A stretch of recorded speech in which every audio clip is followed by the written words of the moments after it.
this one. All right, man. We are here. Another gym, another day, man.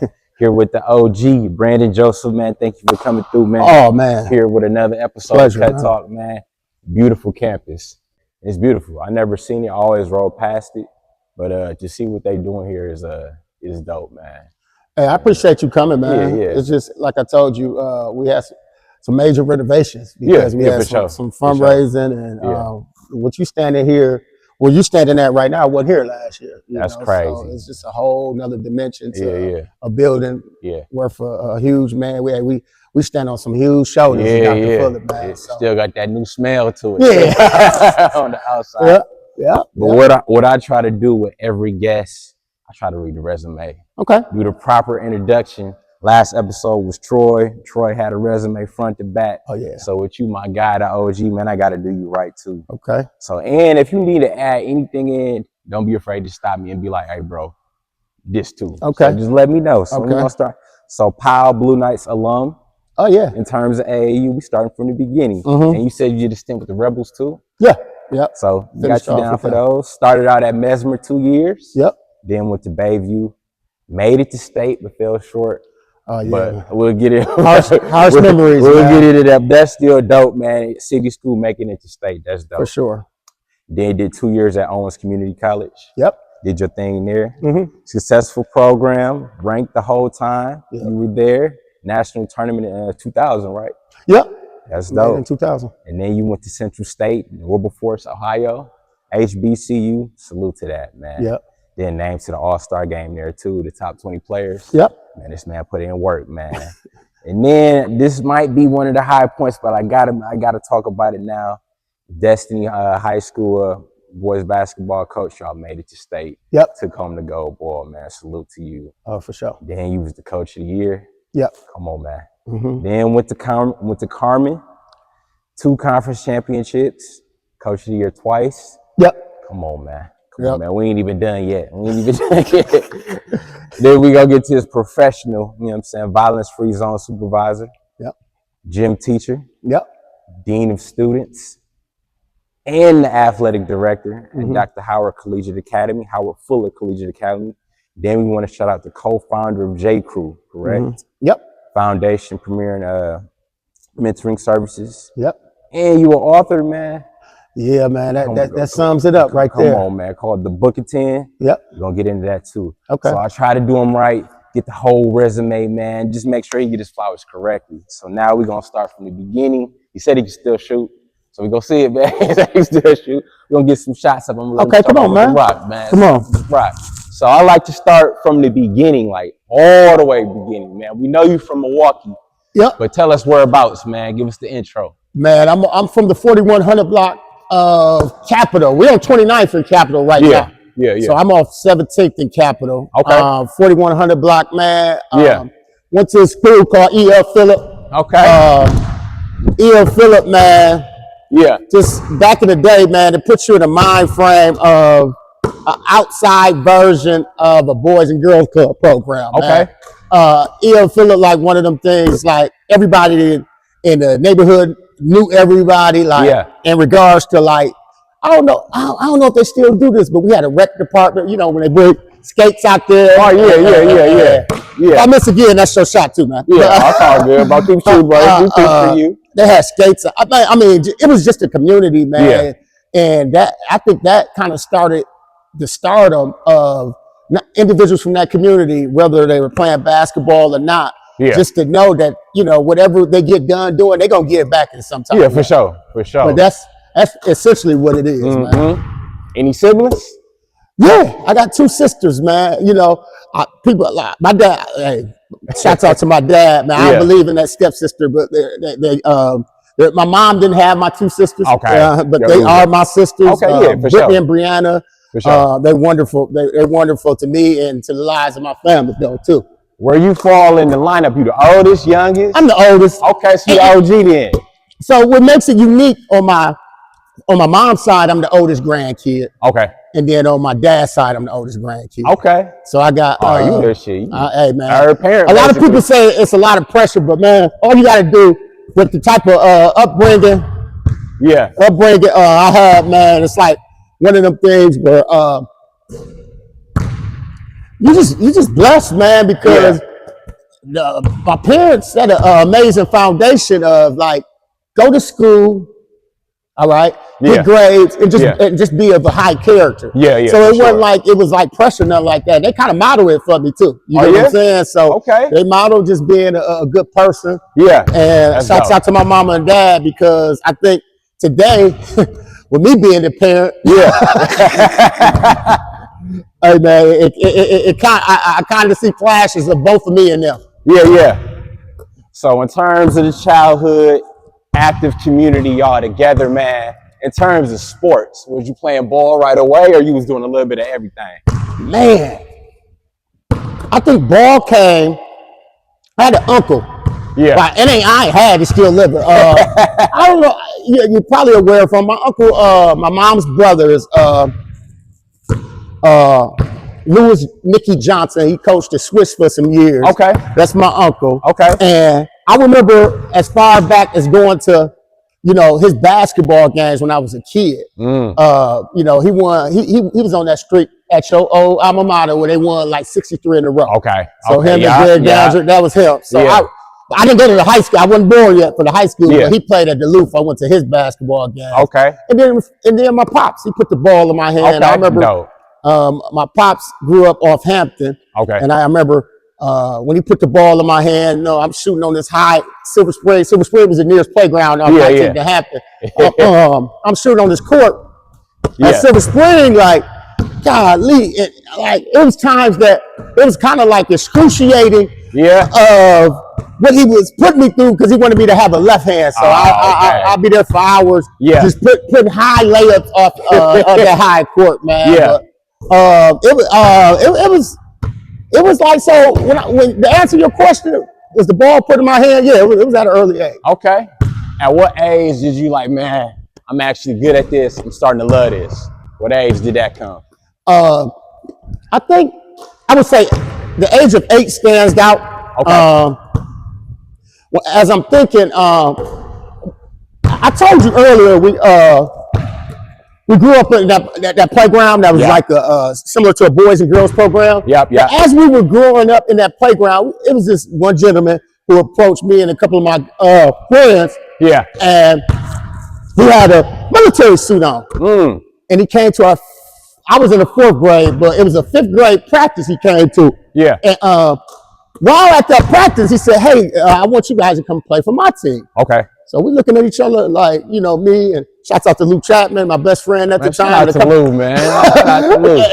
We was together. It was a gentleman by the name of Dale Williams, who ended up being the legend of Running Rebels coach for years. But he came like, I want you guys to go come play for me. But first, I want you guys to learn about the community and what we're trying to start. That's dope. So, I mean, this was 4th, 5th grade. So we're talking about late 80s. For sure. Late 80s. So for sure. As that's happening, the league he was talking about at the time was the Warning League. He kind of had like his team already. I think I'm 8, and we're playing 8 to 12. So he had 11, and he had 11, 12-year-olds. So at the time, it was like, let's see how this goes. For sure. But we ended up playing Warning. And that's when I realized they were more physical than me, but as far as, I think that's where the grit came from. That's what I was, for sure. Where the grit came from. I think, we were all like true 4th and 5th graders, but the grit came from playing up in the Warning League. And answer your question, that's when it started. That's what's up. And then the middle school. Middle school ended up going to St. Nicholas, but our team combined with St. Stephen's. St. Stephen's was off Hope. They had some amazing players at St. Stephen's, and we combined with them in 6th grade all the way to 8th grade. So you was with them. So at first, of course, with them first practices, shout out to some of those dudes in them first practices. Corlin, I think Jesse Burns, he went to South Milwaukee. Some of these guys was really good, man. And now their coaches are giving back or got sons themselves. But it was like, man, let me prove myself that I'm like one of the best coming from St. Nicholas. They don't be looking at me like I'm crazy when it come time. Like we could have merged with any other school. if anything, hey, we bringing the flavor over here to y'all, you know. But no, and at that time, I think Keith Bearden coached the younger team, so we used to have open gyms. Yeah. And he coached the younger team, but man, we used to go and play and win a lot of tournaments at St. Nicholas, St. Stephen's merger. And like we made it to the Padre 8th grade year, lost the Final Four. Central City was always a good team. Of course, Mike Grish was just a man child. Him, the Ivory, Marmot, like they had a great team. So it was just a great competitive, private, organized. Like it's like one of them things. Like man, I think a lot of the kids at the time, they looked at private school. They looked at private school like it was like, you don't go to Mir. There was like, Edison, but the organization, the structure, the awards, and the accolades that you won from going to private school at that time kind of transitioned to how I felt like the rest of my career should go. Yeah. So, because I was very familiar with that Catholic league, but a lot of like spillover with Dominican. Was that ever an option, like Dominican or Met, or you went to Met? That makes sense. So Dominican, of course, was first on the list. Yeah. And just to be honest, at the time, it was two schools on the list. Yeah. I lived directly across the street from Rupert's King. When I mean directly across the street, like my room is upstairs. You can see King. Not only see King, but the drum line, like my room was by the drum line, and I could hear everything the teacher talking. So of course, legendary guys over there. Yeah. I mean, just to be honest, man, coming out of 8th grade I was probably 5'1", about 112, 13 pounds. Well, I mean, I had a knack for the game, was pretty good at the middle school level, but coach was like, man, if I'm now being a coach, hey man, this is somebody I'm not gonna pull no strings. Like, hey, he, like, if they wanted to come to my uncle and do anything like that, I finally now see that. Hey, I can't pull no strings from him. So, but King would have been my first because it's right across the street, and I was on the waiting list for that. And then second would have been Dominican. Okay, and I think it was a Coach Caper was over there around that time. Okay, and you talking about. Dominican is Dominican, man. Around that time, like, Marcus Showtime Johnson. Shout out to him. Shout out. And you'll hear about more from him. It's funny how the universe, take his turn on you. I ended up playing with him at Central for a year. But I'm like, man, like, looking at it right now, like, go to Mesmer. But found out even then, like, shoot, to get you'd be lucky to get a J. If you play JV over there freshman year, you're doing something. Yeah. So what was you finally make that decision? What's the excitement 8th grade year going into high school? What's the anticipation? What's the mindset? Oh man, a lot of the people coming from St. Nicholas was going over there. Okay, so some of your guys. It's like, oh man, now we're about to be in high school. Like one of them Saved by the Bell episodes. Like your favorite Western episode, So it's like one of them. So it's like, man, let's see what this is about, man. We did this. Let's see what this is about. So I think it was just a much anticipation for that, and then let's see how we actually pan out in basketball. Were they pretty good the year before? So they'll come. When I got there, they lost in the state championship. The year before, they won it, I think, 2 times. Okay, so they was Hines wasn't there yet, was he? Hines wasn't there. No, we had Coach Jackson. We had our freshman coach was like one of the. He was coming from Central City. Okay. I'm getting a brain fart right now. A little while. But he was known as one of the most disciplinary coaches in this city. At freshman. But I ended up playing JV that freshman year for Coach Raymer, assistant coach. Raymer was the head coach. Assistant coach was a guy named Cal Knipple. Okay. So of course, he's a part of that Knipple regiment. And it's just one of them things when going to Mesmer. When I went in there as a scrawny freshman, and I'm looking at the likes of like Ravonte Dancer, he's Division I player, senior, 6'2", like big guard. Sanjay Adele, shouts out to both of them. He coaching at Branden now. He 6'6". Terry Black. sophomore or junior at the time, like one of the most amazing athletes that Milwaukee. Shout out to him that Milwaukee has ever produced. It's just like, man, then it had like some guys you wouldn't even know if I call their name out. But I mean, Leroy was 6'6", 6'7". Deion Mallory was 6'7". Like it was the monsters of the private school, man. I promise you, man. So, did any of your guys make JV with you, or you was the only freshman? And me, Steve Smith, Perry Doors. And Perry Doors, even when kept going up, he ended up playing varsity. He was similar to Ravante. Our sophomore year, he was a big guard. Ended up winning the state. You know, I don't think we would have won state without Perry. Is that my sophomore year or freshman year? One of them.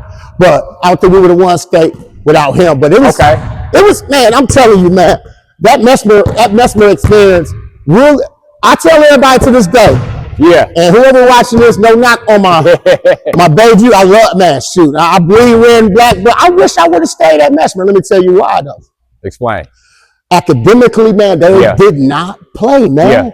And you weren't going to be shell-shocked, you know, at no level you went when it came collegiately, man. They just didn't play, man. Like, so I'm like, man, it was a good Christian foundation of the school. Academically, they didn't play. It was like, I just would have been, I felt I would have been more prepared for not only college, but that transition of being a man if I would stayed at Mesmer. I hear you. So walk us through your freshman year. Make the JV team. That's an accomplishment, bro. How did it? Hey, you just brought up. Did you just say the name of the coach my freshman? You probably didn't even mean it. It's just it's the universe saying I got to say his name. His name was Coach Walker. That tough, intense, disciplined guy. That's what his name. His name was Coach Walker. I thought you said Walker, bro. You said Walker's through. Yeah. Walker's through. There we go. Walker's through freshman year, making and that's something to be proud of, man. Because you got to think back then. Making JV your freshman year was equivalent to playing varsity your freshman year, right? Because it was guys rightfully so, and it was old school coaches that had those traditions of I'm not moving nobody up. You know what I'm saying? Unless they're upper echelon, like back in the early, I say early to mid 90s. That just wasn't happening unless you was that dude. So I was just honored to play JV. And one thing I could do, I think, like when the lights came on, I could put on a show to the fact that I would catch a coach's eye, and you know, after that, I practiced with varsity a lot, but just didn't lock in enough academically, so coach could put me on the roster. So BJ, let me ask you, freshman year, what was something that stood out with your game? Was it the grit? Was it defense? Your jump shot? To answer your question, I actually didn't lock in defensively. I guard, but I didn't lock in defensively till later on in my career. But I just had a relentless ability to put the ball in the basket. But shooting from anywhere, you know, all kind of like Mark Jackson type passes, you know, like this all kind of stuff that people would want to see. And I used to hear it sometimes, like, he's a little too flashy, he's showboat. But I got that from playing in the summer at Warning. Warning leagues. At McGill, that's gonna give you that. Like when you see the people on that sideline, it's time to put on. Like, and then I'm listening to the crowd. Hey, BJ, show me something. You know what I'm saying? That's all I knew, and I think that helped me. It wasn't no pressure to me. Right. It wasn't no pressure. So freshman year was just, hey, this dude can fill it up and he gonna put on the show. You know, he's a sight to see. Okay, so you do your thing freshman year. Summer freshman going into sophomore year. You still with Powell? Are you still with Powell? This is unique. So yeah, I'm with Powell, but they like, hey, let's play your age. Let's play your age. So Devin Hare's daddy created a team for him, but had him play up, and somehow he made me the focal player, and one of my better friends, Tommy Musgrove, shout out to Marv, we was the guard. BT. We had a team, like, it was just an average team. You know, I was just going to be honest. Like, for AAU at that time, I could get my stuff off, but I wasn't no leader. And I didn't know nothing about that. So I was just going to come out there and play. But shouts out to Coach Harris, man, for just, like, letting Coach Miller, who I was with, Yeah. You know, playing 2 grades up. Okay. Create a team around me. It was my age, but that's dope. And that was it. So they're pretty good. I think we lost to make it to national a couple years, but then like around junior year, sophomore junior year, the Rebels finally fundraised or did what they did to get enough money to get an AAU team. Okay. So let me ask you this, bro. Playing JV your freshman year, was you able to carry that confidence into that summer? Yeah. Okay. Yeah, I think it was one of those things that it was always the stigma, right? Like I know you know of it, like, oh, you just I mean, you go to Mesmer, man. Yeah. Can you do that in the city? But the summer, I utilized that time to like, man, I'm cooking y'all on these parks. It don't matter if you go to Mesmer. Like, did you see this big dude swinging on the rim? They got a headband on. They got a newbie that's T-Black. He doing the same thing he do against his competition. And I'm not comparing. I was nowhere near a T-Black, but I had the mindset like, it don't matter. Like, it doesn't matter. Like, right now, if you're a dog, you're a dog. It doesn't matter if you're a private school, if you in public school. Right, now that's y'all can say we see that competition, but I didn't see the leagues. But that was kind of partial. Besides my guys going to Bayview, where I was like, oh, I'll go to Bayview and do the same thing. Okay. So did your thing that summer. Now school starts sophomore year. Is you thinking like, okay, let me make the jump to VAR, or let me see what I can do on JV again? What was the move? Yeah, most definitely. I thought I was just getting ready to play VAR right away, but they still had a solid team there. With Terry Black being a leader. Yeah. And those guys, that's the year, like I said, they won state. And they had just some nucleus guys that came back from the other year, you know. Yeah. But I still thought I could play, you know, but that's why I like Mesmer. Mesmer was just about like, you can play, but they ain't all we looking for though. Yeah. Like we're looking for you to be consistently academically. Yeah, for sure. And character-wise, and shouts out to Booyah. I heard that with him a lot. All we did was rib and just. I mean, so the expectations of Mesmer, I just feel like I wasn't the model of the student athlete. I was just an athlete. And that was where my mindset was at. Maturity wise, but JV had a solid year. Okay, but then, just had to have the conversation with my mom. After that, like you know. Yeah, I was just gonna ask, bro. I mean, I think it was conversation with my mom, the whole neighborhood. Shouts out to my big bro, Coco and Zarif. At that time, they all and Quincy Young. Shout out to them. They had transferred to Bayview. You know, along with. You know, Larry House and the Matt Jones and Joe Johnson and Billy Williams is already over there. Yeah. But with me being in the neighborhood with Coco and Lou and Mar, like we in the neighborhood, they made the transfer already. So I'm at Mesmer looking and going to their games, and it was cracking. They were making a ride over there. You, man, baby, it ain't the closest. You can walk to Mesmer, walk to King. So what was that? It was like a family. It was a family, and I'd be lying to say they didn't start. You know, my big bros. Because Q even man, they started, man. A lot of people think it's these myths who started that transfer stuff, but man, it started back then. My boy Q was at Tech, all conference. My boy Coco was at South, all conference. Right? And then, you know, Coke Ball was little brothers. And no knock on Bayview, they definitely had Larry House. It was just a perfect mix of the right pieces to come over here. So when you know, I had a conversation with my mom, like, man, it's pretty tough over here at Mesmer. Let me just go over here and play. And at the time, Coach Jones, he could have put me right on varsity, but I played like 3 or 4 games JV over there, even as a junior. 40. Like, it was just like, too easy. You get what I'm saying? So, we got to do something with it, man.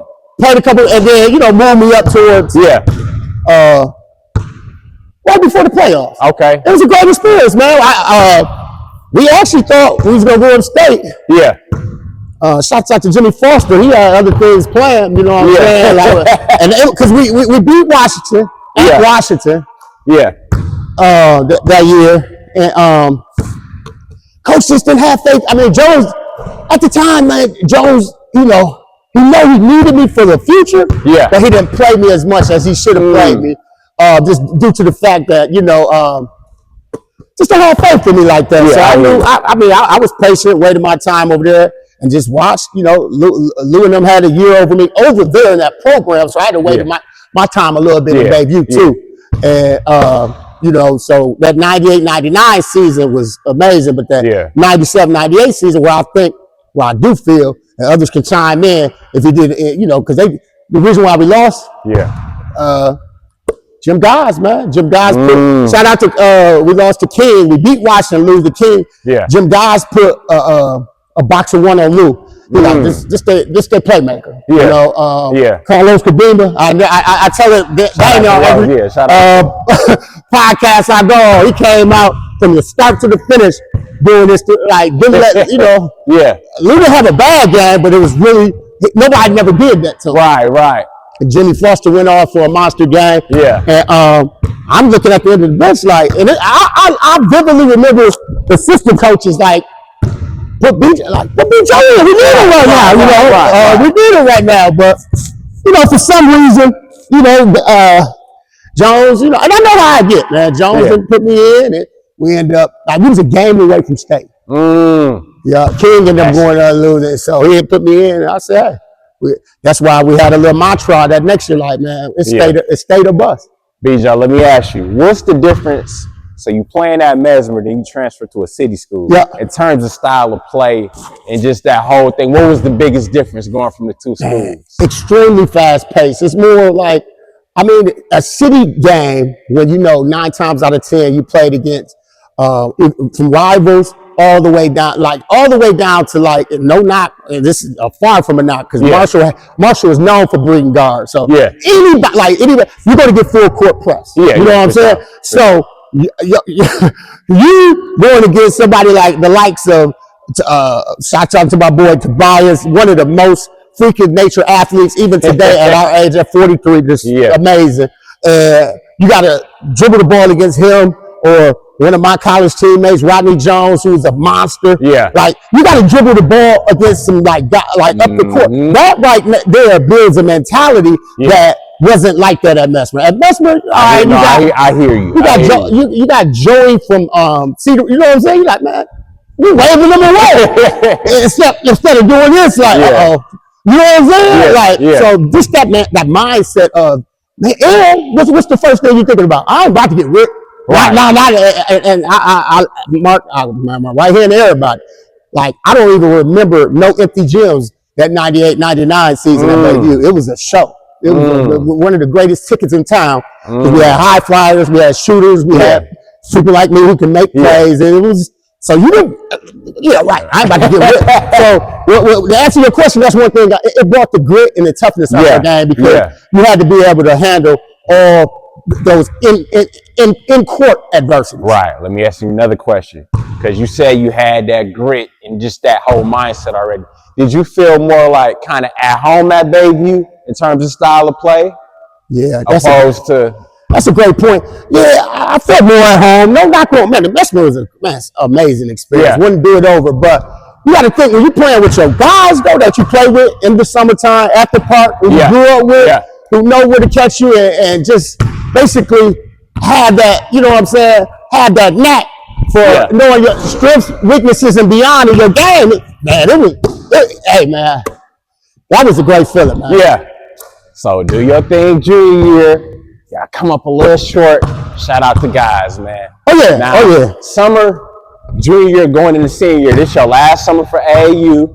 What's going on with you, bro?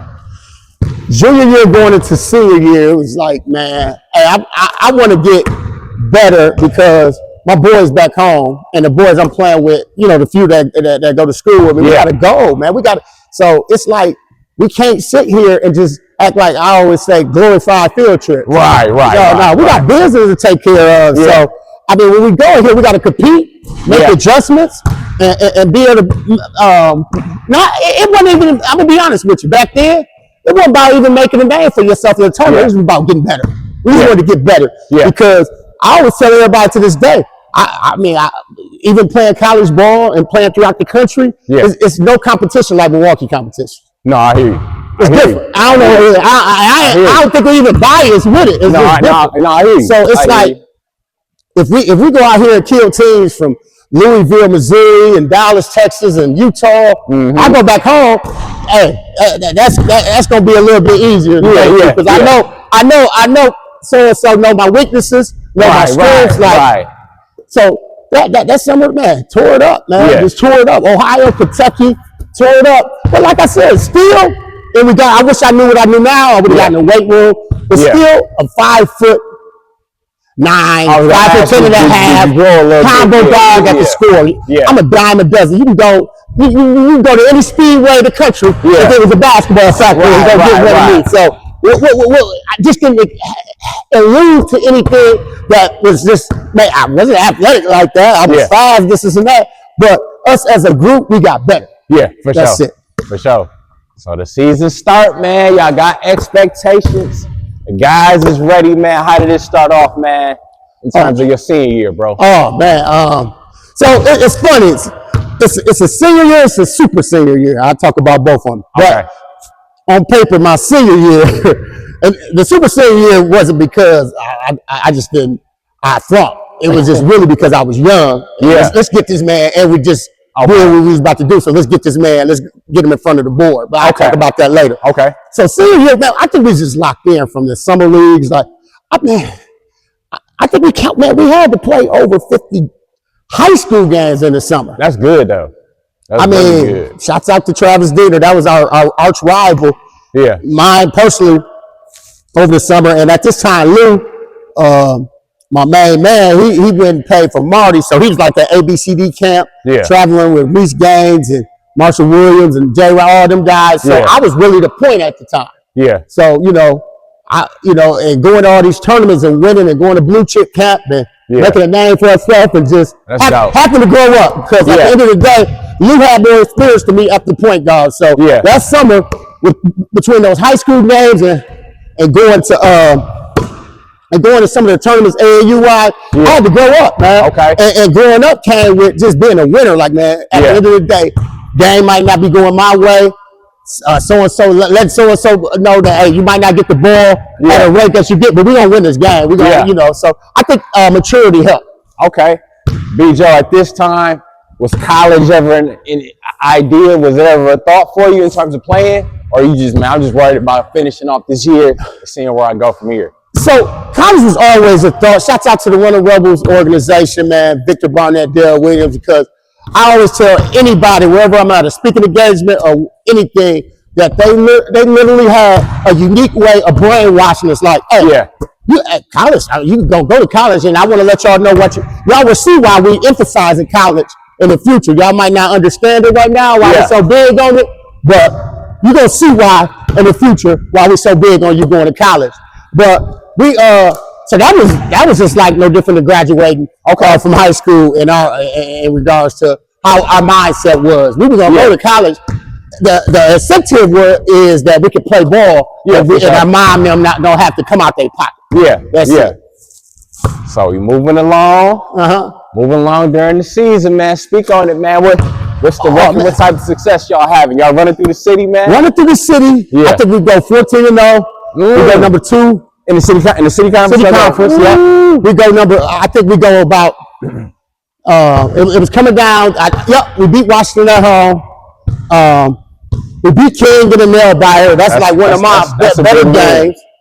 Because the neighborhood was there. That's a big win. Guys, there was one of them like, we with the guy. Man.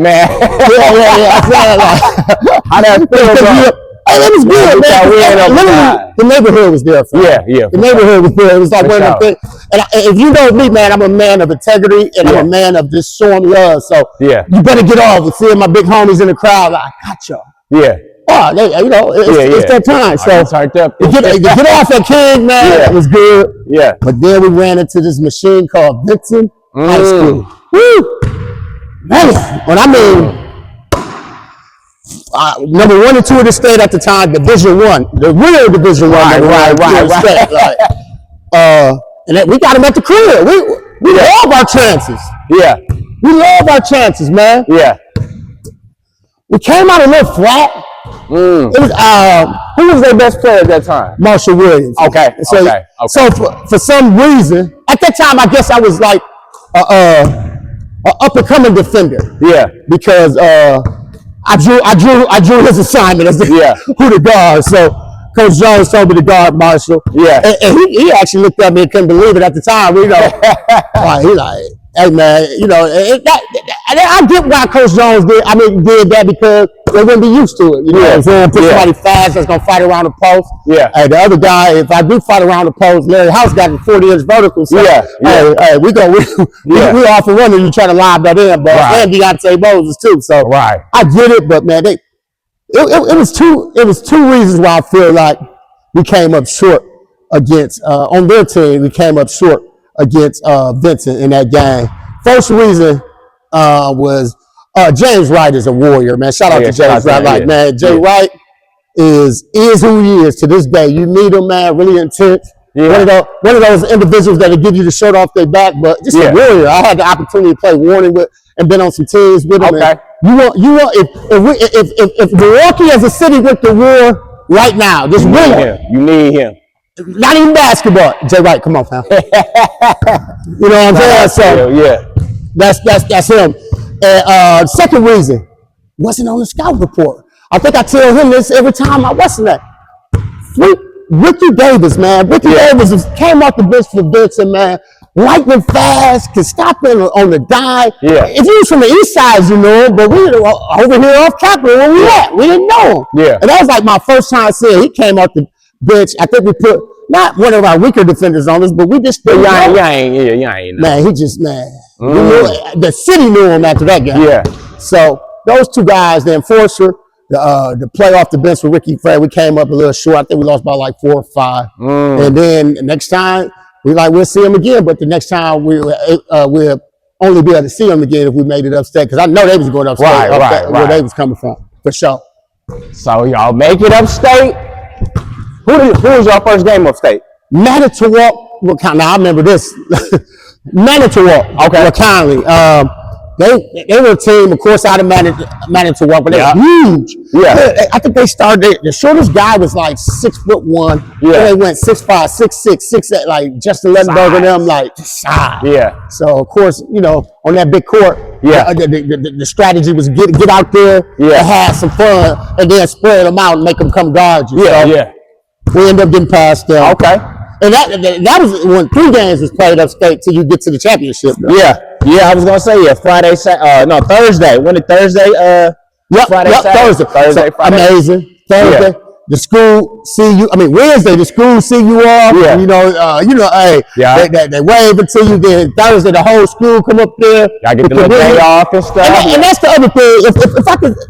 If I could state this, I think the biggest thing, the difference, one of the biggest pros of Bayview and Mesmer was Bayview would have been like centralized in Bayview. It seemed like you was in Milwaukee, but you was not. Yeah. So it was like borderline south side. Yeah. So they got their own paper. Yeah. They got their own what's that? So a community was behind you. You know what I'm saying? So no, I love that. And you saw, people from who own stores out there. They were out there upstate. You know what I'm saying? And they knew who you were. So. We ended up being Manitowoc the first game and Manitowoc Shaw South the second game. Okay, speak on that. Man, when I played with the Blue Knights, my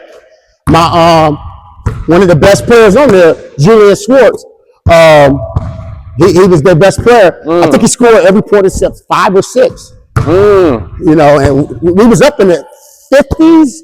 It was a low-scoring game, but he just didn't want to lose. He had just signed with Wisconsin, too. Yeah. And he didn't just want to lose. So, man, it was one of those situations where, man, we ain't going out like this. Right. A couple of spectacular plays, drops for dunks. I was Lou, shooting some lives. I shot some lives, hit some big threes, and we ended up winning. Yeah, that's what's up. So now, it's the game, man. I don't mean to have you tap into it. It's only right if you do, man. You gotta tell the good, the bad, the ugly, man. Racing Case. So let me rewind a little bit. We played them in the regular season. Okay. End up taking them to overtime. This is a shot from Larry House hit from right here to this court, like this, to take it to overtime. We ended up winning. So at Racing Case. So it was a close game. Yeah. Coming into the game, Racing Case had Teron Barker, Cincinnati. They had Teron, Division I player, Column, a Division I player, Barry Sanders. Barry Thompson division, they had like 4 or 5 division ones. Like, loaded. Easy. So we knew this was going to be a task, but guess where our focus was? Guess who they just had beat and we had watched before that? They beat Vincent. So it kind of like got us for it. Like we're like, oh shit. Yeah. Man, we really wanted to play Vincent. We beat these dudes already. Let's bring it home. Man. Yeah. Not even thinking. And to be honest with you, we were just happy to be there too. Like when people say go upstate, sometimes it don't be the wins. Our goal was just to say, oh, we went upstate. Was that did Baby ever win a championship before? No. My team, they just commemorated the runner-up team. It's been 25 years. That was the closest we got. Yeah. So we played this case game, man. Yeah. I'll tell this quickly. We were winning in the game, but they were making a run. I get it on the wing. We call I remember the play to this day. Too high, too low. Take the ride. Too high, too low for the coach there. I'm waiting for him to come off the screen tight. You know what I'm saying? I passed to him. The case player shoot the gap. As he's going down court, my coach right here, ball outside, stole the ball from him. Check. So, and you can hear one of his best friends who was commentating, Jim Jones, that was a hell of a Tyson. Oh, Phil, he just got caught up in the game. He used to be a former player. Stole the ball, man. I mean, they said it made ESPN and everything. It had to be, I ain't. Stole the ball. The momentum shift after that. Yeah. We couldn't get the momentum back. I had the last look at 3 over here, man. Yeah. To tie the game. Broken play, Lou. They knew they was going to, because the coach's son was the best shooter on the team. Yeah. But Lou kind of went like this, came to me. Man, Mark. Boom, pause. I'm about to, everything going through I'm about to be the man. I'm about to go back to the city. It's over. Yeah. It's over. I actually was down 2. Yeah. Hey, man, I'm about to hit this game. This going through my mind as a shooter. Oh, where the camera at? Oh, it's right there. You know what I'm saying? Everything going through my mind, man, at the time. Release it, man. Oh, no. No. It's actually toilet bowl. I tried to miss that, but a toilet bowl. Oh, that's even worse. We gotta go back down and foul. Oh. We call him Teron went to the line, you know, the best playmaker. Yeah, he's the best player at the time. Yeah. Because he went and played for Cincinnati for Huggy. So we calling him everything but the child of God on the line. Yeah. If you make this, nigga, we whooping you after the game. Do you know our whole shit? Yeah. He talking to whoever on that tattoo. Yeah. Boom. Gang. Oh, man, we cried. Hey, what Justin Timberlake's song, Cry Me a River? Yeah. Man, we cried, man. Hey, I never forget, cried so hard, dog. And I tell kids, they might not even listen to me when I tell this story, because they always look at old school, always got stories, but I don't care, man. I don't care from people from Dr. Howard Fuller areas all the way down. I can learn. I'm a lifelong learner, bro. Yeah. So when I tell this story to them, I was thinking about all the wrong stuff instead of what I should have been paying attention to. Yeah. When I shot that shot, what I should have been paying attention to is seal the deal, bring it home for your city. You know what I'm saying? Like I literally, I don't know if I ever told this on the pop, but that was everything that was going through my head was the wrong thing instead of knockdown. You know what I'm saying? So and like I said, basketball guys never lie, man. Like it was like one of those situations. So man, went home. Went back to the hotel. We such competitors, man. Competitors to the fact that I know you didn't hit 7 in a row. I got to beat that before we like people don't even know that.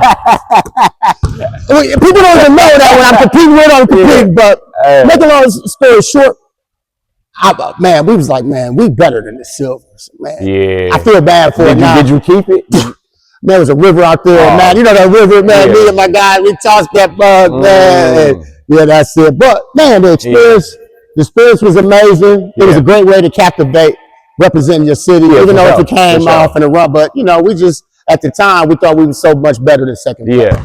So unfortunately, man, y'all come up short. Now you spoke on Super Senior. Was you? Did you know that was gonna happen? So the coach, right after the season's coach in my ear, like, how old are you? I said, I'm 17. You know, whatever. And I always it was always embedded in me that I skipped a grade. Yeah. which I did. I think it was either first. I don't know. One of the grades I skipped. Yeah. And I ended up being in I was in a classroom with Lou's younger brother Mar, and they skipped me and put his classroom when we was at E.L. Phillips. Okay. So I don't know why I told that story to the coaches and stuff. They like, yeah, you young.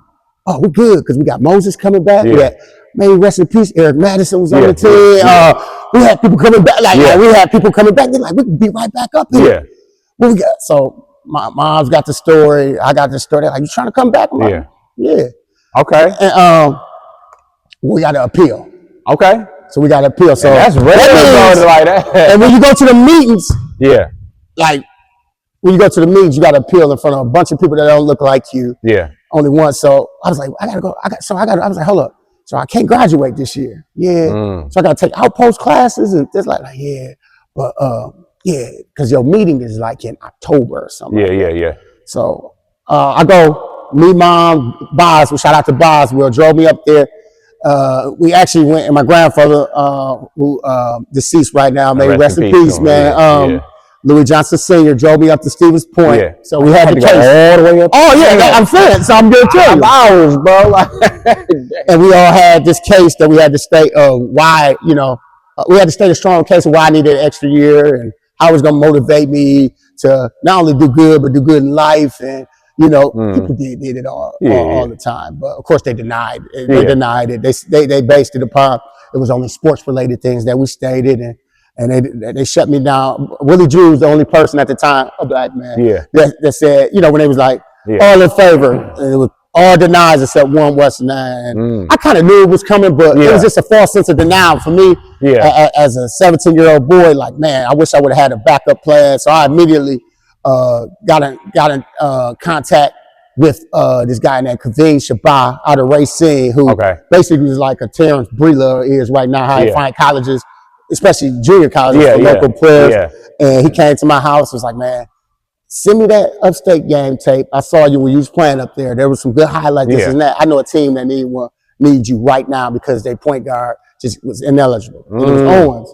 So I ended up going that same year in December. I took a visit down to Owens. Yeah. Man, I'm like, I watched the game. I'm like, am I ready for this? These dudes is chiseled. Yeah. I mean, they man, it's a different type of game. It's either like, man, am I ready for this?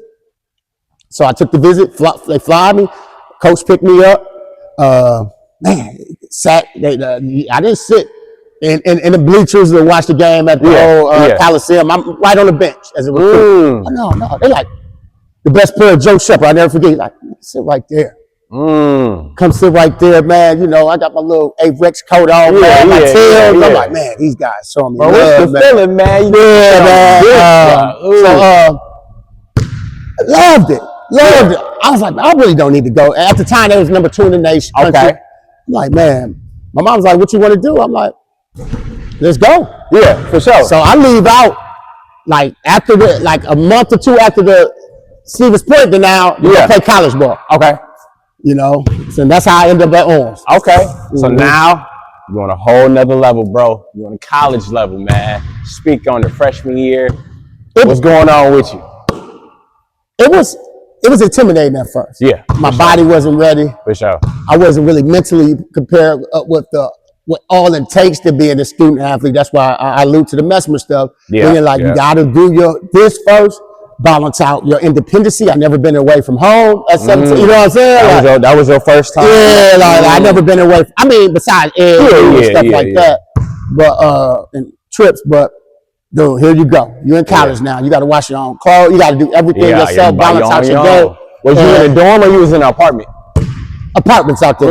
So apartments. So it's really not only that I'm going down there to play ball, but I'm out here to put my independency on display. Yeah. How am I, as a independent young man coming from Milwaukee, Wisconsin, then having all these other personalities and coaches get saturated with and I'm just meeting them. Yeah. So it was intimidating, man, at first. It was like, man, these guys were bigger. The fight around, everything from fighting around screens to taking a bump. Yeah. But I had, man, shouts out to one of my best friend, man, Chris Workman, who's from Cleveland. It was my, I felt like we was going through some of the same type of trials and tribulations, just trying to show ourselves why we should be on the court and why we should. So, man, end up just grinding it out, having a couple good games there.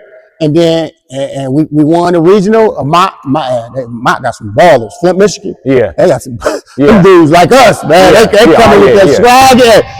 And I sat out on a couple of them. Got some limited time, but ended up making the nationals, man. Tournament in Danville.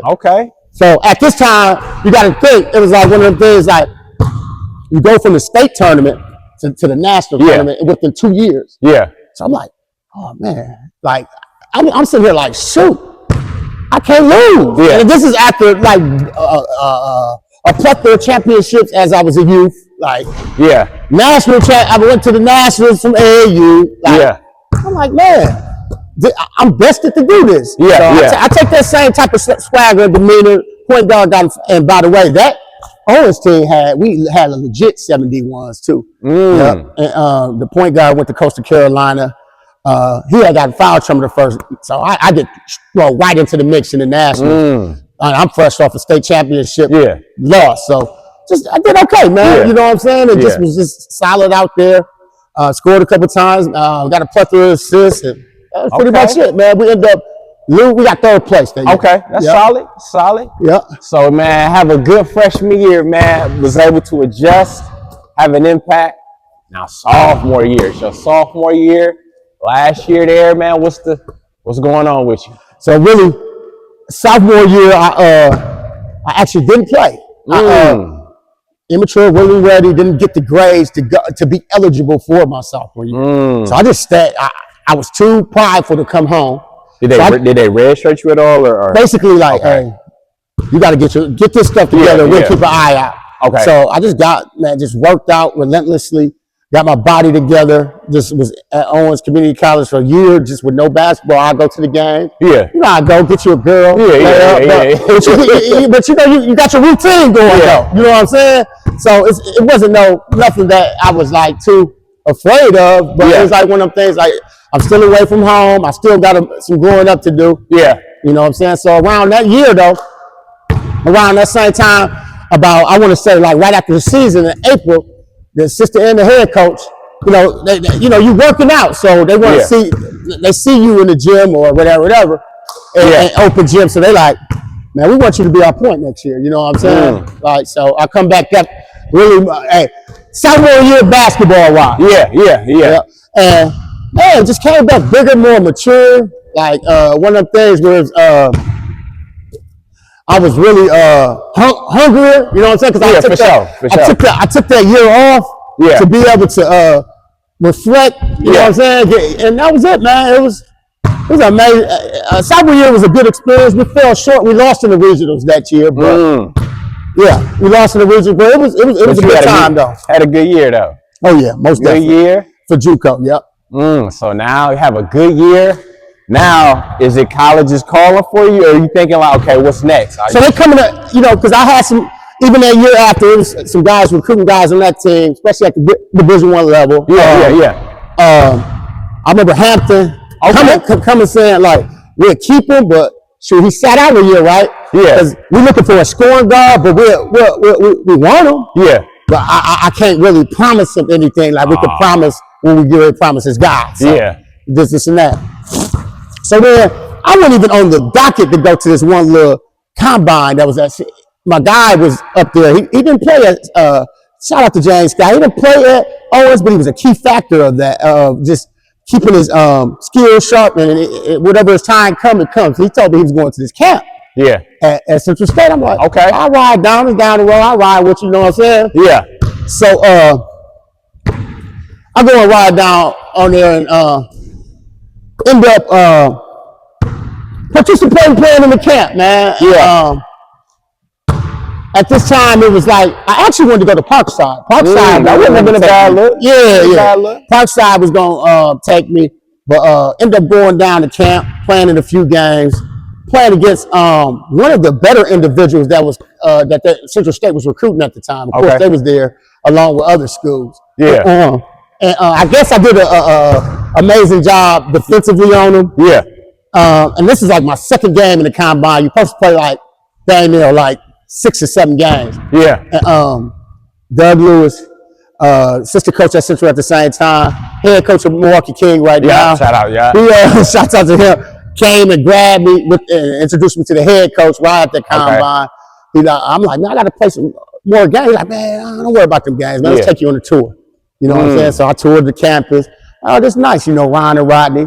Yeah. Some of my best friends to this day. I'm like, yeah, I know Ron. They both play the team. Like, yeah, they here and just sold the campus. And Dante Jackson, head coach, he just finished up his season there. Shout out to him. Yeah, man. Major shout out to him. So he just sold the campus and sold the culture to me, man. Yeah. And I can honestly say it was the best. You see where I'm repping, man. It's the best decision I ever made in my life going out there, man. That's dope. So did you sign right there? No, I didn't sign right there, though. I still was contemplating, and we was playing in the paint. This was a summer league in Milwaukee. Okay. Coach Lewis came to see me play. At that time, you can, give shorts and gear stuff away, so he's still trying to seal the deal. Yeah. He's like, what you waiting for? I'm on a horn with him. And he's like, hey, man, how coaches be, man. It's like, it's 16, the ratio is 16 girls to 2 men down here, man. Hey, what you waiting on? Yeah. That's the truth. Yeah. He's like, what you waiting on, man? You ain't go, it ain't too much, at the time, he was like, it ain't too much, experience-wise, culturally-wise, like, you don't understand what you passing up. Like, he sold it to me. Right. He sold it to me, so. What Moms was thinking at the time? Was Moms in the loop in terms of? Yeah. She was like, whatever you want to do, I'm supportive. Dad, same way. I'm supportive of whatever you want to do, so just let me know. Yeah. With Doug being influential out the city, they were really familiar with him. So, who had a stellar career, won a state championship at King, Hall of Fame. Remember, they like, hey, if you're going with him, go. Yeah. So we go out there, Central State, my junior year. That's dope. That's dope. So you get to D2 Central State, man, HBCU. I know the feeling is dope, man. You finally get there, man. Walk me through what's going on. Your junior year. Yeah. Walk me through it. Junior year, man. Tough. Yeah. I mean, it felt like I was, if you want to rewind this back and hear about the same thing I said about Owens, it was like, man, I'm ready for this now. Yeah. So junior year, I'm at Central State. Man, shout out to my guys now, man. You got to know Ron. Ron, like, man, this before we get there, he was so real with me. He's like, man, I love you, dog, but I don't know why they recruiting you, dog. We got this dude named D-Mac, All-American. Yeah. This is his name. We got Malcolm. We got Rodney. I think he named somebody. He's like, I don't know why they recruited you. I don't know why they're recruiting you.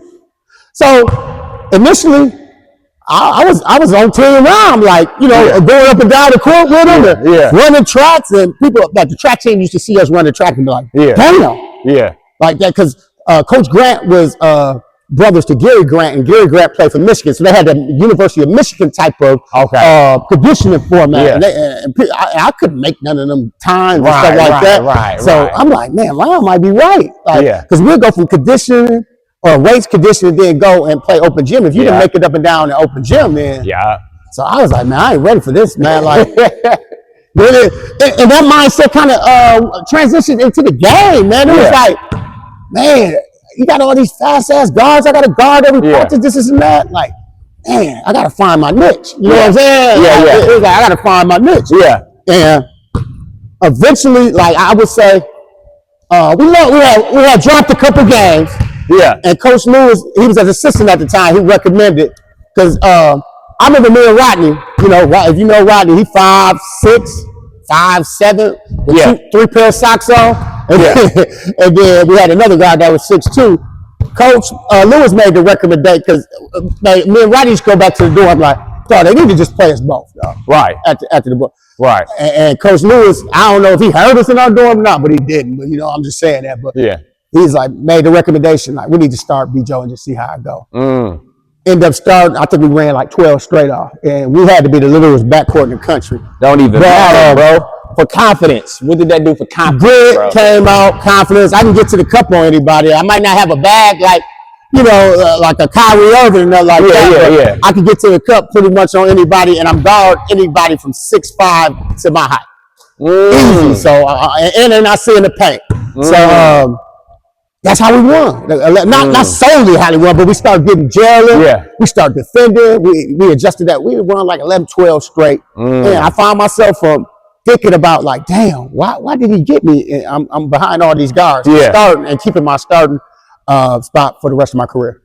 That's dope, man. That's dope. So do your thing junior year, work your way into the starting lineup, go on a winning streak, finish out the year solid.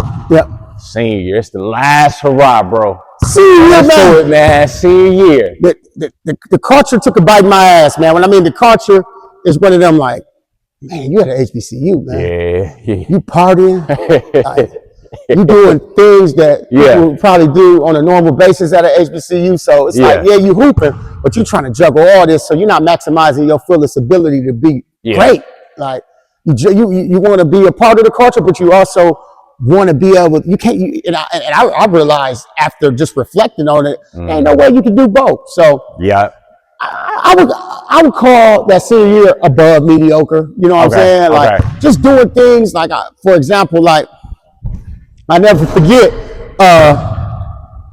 because we used to, mandatory always wear, that's back when ankle braces was in. Yeah. Because we used to play so hard. So if you don't have your ankle braces, you bullshit. So we did go on like a south side, play all South HBCUs in the South. Yeah. And I decided, I think we was in South Carolina. And I was like, man, I'm just walk around, just warm up. And I didn't wear my ankle braces. Man, hey. Oh no. The day I wear every day since I've been at Central State, dog. The day I don't wear my ankle braces, I twist my ankle bad too. Oh no. So I'm like, fuck that. I'm gonna fight through it, try to fight through it. That next game I tried to fight through it.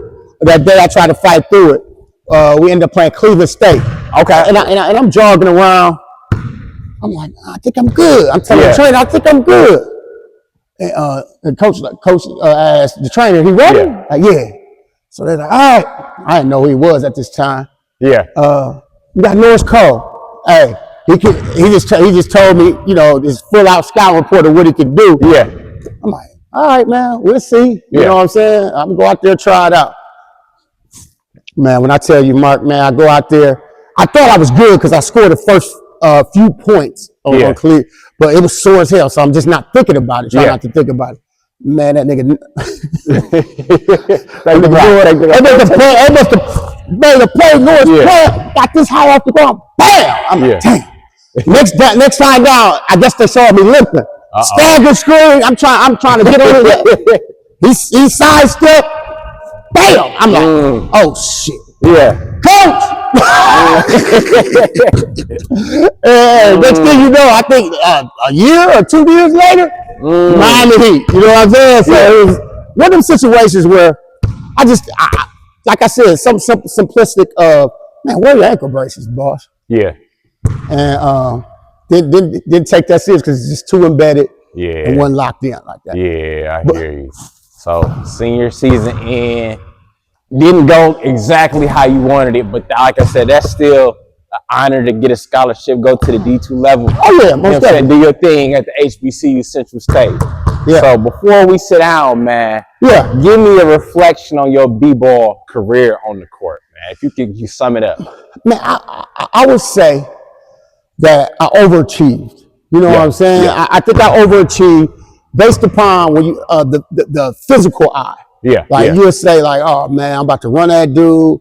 Then you know, I bump a few cutters, or you know, I keep you in front off a dribble on the counter. Like, oh damn, you know. And then you leave me over. It was teams. I went on some, just like anybody, some shooting droughts. But if you leave me that night, you leave me open, bang, bang, bang. You know what I'm saying? So I overachieved. Like, I think when it came to scoring, especially college, I was just going like, I can go on a tirade, but I wasn't consistent enough to be like, damn, that dude a pro. You know what I'm saying? Yeah, for sure. So I would say I overachieved in the game with me going and making that decision to go into, you know, HBCU and Owens. Even those type of experiences made me extremely grateful to be able to give back and do what I do now, because I've learned so many lessons. As you can see, going from one of your rollies, like, oh, what are you recruiting me for? To start making the HBCU. Speak on that. Speak on that, bro. Man, it was just amazing, man. Like the HBC, I don't know why they don't do it anymore. I forgot who it was sponsored by, who's the main sponsor of it. But it was just amazing. Like you get this card, they gave you unlimited, amount of money, and we put you up for a week, and you doing communities. It was like similar to like how they try to mimic off the NBA Cares type of thing. Yeah. But you practicing, and then it's all leading up to the All-Star game. But it's a celebrity piece. So that's I remember taking a picture with Brown. That was his first year at Cleveland. He was back there. Him, Ricky Davis. You got Joel Levert in the crowd. You got Sanaa Lathan. You got it was a celebrity event. So it was like one of them things like they call your name out. It was in Cleveland, so everybody else from Florida or Alabama, all the HBCUs. So when they call your name out, it's like a hurrah, like from Central State, Ohio. So it was like, I was like, you know what, man? I remember my mind shifting. Like, if I don't make it to the league, don't make it over. This is my league moment. Yeah, right, so it was nice. It was at the Gun at the time, but I forgot what it's called now. That's what Cleveland play at. That's dope. Well, I want to say congrats on your career, man. Inspirational. Oh, yeah. Did your thing, man. Oh, man. Appreciate it, man. Appreciate it. Now, I want to sit down with you and talk about the other side. Oh, let's do it. The coaching side, man. So it's Cut Talk. That's part one with my guy, B-Joe. We're going to sit down and talk about how this man made history. You know what I'm saying? So y'all check in with us. Let's do it. Back here with my guy. We walked through his basketball career, dope journey.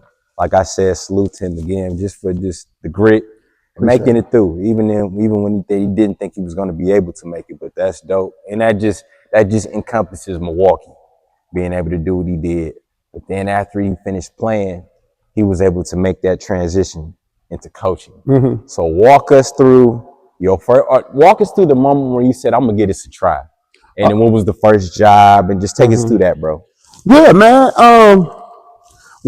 Straight out of high school, well, not high school, but college, Coach Jones, my high school coach, that's why I got kind of twisted. He had the Marshall job, so he left Bayview and went to Marshall. And my guy, Lou, he was the JV coach. He said, man, we're looking for a freshman coach. You think you want to coach? I'm like, at the time, I'm looking at it like, man, it's a job where I can get a little experience. I mean, how hard can it be? Right. So I went and took the Marshall freshman job. And there was moments there where I felt like I could take this to another level because I just had a good knack for motivation and putting the energy in kids back. When it came to the X's and O's, I had a lot to learn. Really just was one of those individuals to utilize plays and drills that I learned throughout my years of playing. But I didn't know that something that kind of trumped that was that motivational modeling aspect of it. I was hooping still at the time, so I can get out there with them at the time. And they had some good legitimate guys, man. Chauncey Williams was one of my favorite players. Shout out my boy. He was playing freshman for me, man, and a couple other guys. But yeah, man, that was my first job at Milwaukee Marshall, and we won a lot there. Was my guy Reggie Hearn, was he there? Yep, but he played JV. JV. JV. Shout out to Hustle, man, was with Lou. And Lou did it, man. Them dudes played. So, that was his thing, too. Getting the most up out of his players. So that was really my first coaching step right there, man. And followed by then so I did that for a year. And then my guy Hot Rod, who I went to college with, man, they giving me the varsity job at the school called WCLL. It's by the airport though, dog. But I still want you to come out here and take the JV. Let's take this program out. So I'm like, all right, man. At the time, WCLL was a big school. But man, actually another good opportunity where it was a couple of guys that played for me that I just put that battery in their back and they did what they supposed to do. Varsity was another thing. It was a developmental thing because we played against everybody's best, but I was coaching JV and then I'd be a varsity assistant. So I was an underrated coach, man. That dude can coach, man. Bringing him up under me, I learned a lot from him. Like you can't skip you can't skip anything when it comes to this coaching thing. Like, for sure. If kids don't have the basic fundamentals in regards to like something simple as retreat dribbles and pivoting and passing and catching, passing while you in rhythm and catching, passing, running and passing. Like he taught me how to like stop, pause, like man, let's stop putting these plays and stuff like that in. let's get back to the basics. So that's what he was really good at. So yeah. I think how many years? I think I did 2 years out there at WCLL. Was they was Reagan at the time too, right? Or they no, they was WCLL, but we used to play. We played Reagan a couple times, but yeah, it was WCLL. Okay. So you do your thing there. After your stint there, and let me ask you this: in terms of the rhythm for coaching, making making up plans for practice, scouting reports, all of that, being smooth with the whiteboard. Mm-hmm. How long did it take you to get that stuff down? Because that's a whole nother lane man, with great, all that stuff. A great input right there, man. Yeah. It took me to I probably got to Lou. Lou took over the Bayview job. Of course, that's where we went to school. It was a big thing at the time. I told him he brought a bunch of assistants on. Yeah. And Lou game was just like, man, second to none when it came to this vision for a program, fam. Like, it kind of, you looked at him like, dude, is something wrong with him? But I've known him all my life. So I knew wasn't nothing wrong with him. He was just animated about what he wanted to take Bayview to and who he was going to get. So at the time, Bayview had Johnny Lacey. Yeah, I was just going to ask Johnny and Dwight over here. Had Antoine Howard. Dwight wasn't there yet. Man, shout out to Antoine. Man, he was cold. That's my bro, man. One of the most underrated guys. Dude is good. Yeah.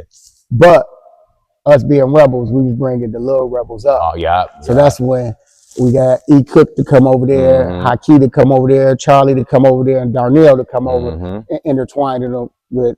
I saw Charles Smith say something about Demetrius. Demetrius is over there too. Yeah. Shouts out to him, man. But it was that we had and we intertwined them, and then like Lou was just on it from the workouts. The preseason workouts. Like, hey, here go your list. I need you to go get Darnell, this and that, and I need them all by the gym for weights at 6:30 in the morning. That's how much he was in tune with, the organization and the structure and the consistency of that. Like he was like, man, Samara was over there. Man, that was a that was a good group, man. No, because that had to be my junior year. That was fresh. We played that team in the fall, and you could just tell. Like you could tell that they was gonna be on their way. Yeah, bro. They was gonna be on their way. But I think right there, that kind of catapulted me to like seeing the importance of like next level thinking when it comes to coaching and mentoring kids, and realizing that we spend most of our time with them more than their parents do. Yeah, for sure. So the Charlie Lees and the Darnells and you cook all them brothers, they could turn into your little brothers. You know what I'm saying? But you mentor first. So I'll never forget that first game we knocked out. Darnell had a big game. We beat the Oshkosh West had won state that year. We beat them, and we were competitive. I think we ended up actually getting beat in the playoff by a big bro, Chris McHenry, and rest in peace, Rashad Carter. It was tough, for sure. You know what I'm saying? And we ended up getting beat by them, but that wasn't nowhere near a losing season. Four of them, with them being freshmen. I just wish. I think if he looked at it all over again, Johnny was the leader of that team. Yeah, he was. It was like one of them things like, why y'all bringing these dudes to my stuff? And it was like, it kind of like, you got that type of aura from him, but I bet you if he could do it all over again, he have a mindset. But Johnny was a freak of nature. He was amazing, so that was a good experience. And that kind of like, actually got me in the mind frame of, what if I have this opportunity to be a head coach? Yeah. So, that's what did it. One more question, Bijo, in terms of just dealing with talent and trying to have a system. That's a talented crop. So how was y'all able to balance, okay, we got to let these dudes play, but we got to have them in a system, organized too. So what was the balance to try to figure it out with that crop of guys? It was challenging because, when you get like the highly talented Johnny Lacey's at the time. Man, he got people that we love and respect in the audience and telling him, to do certain things.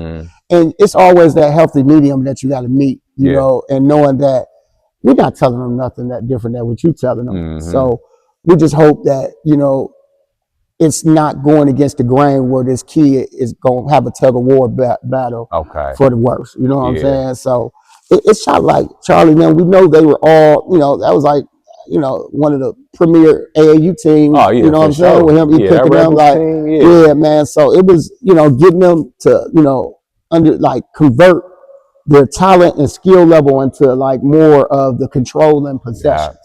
Controlling and managing possessions. I think it was. I think that's what Charlie at that freshman year, getting him that little experience, gave him the opportunity to be like, I could be a elite point guard if I master these little, get these little tips that I need in there early, and that catapulted his career. Yeah, for sure. That's a nasty backcourt too, bro. Oh, Charlie and Johnny, man. Wow. That's a nasty backcourt.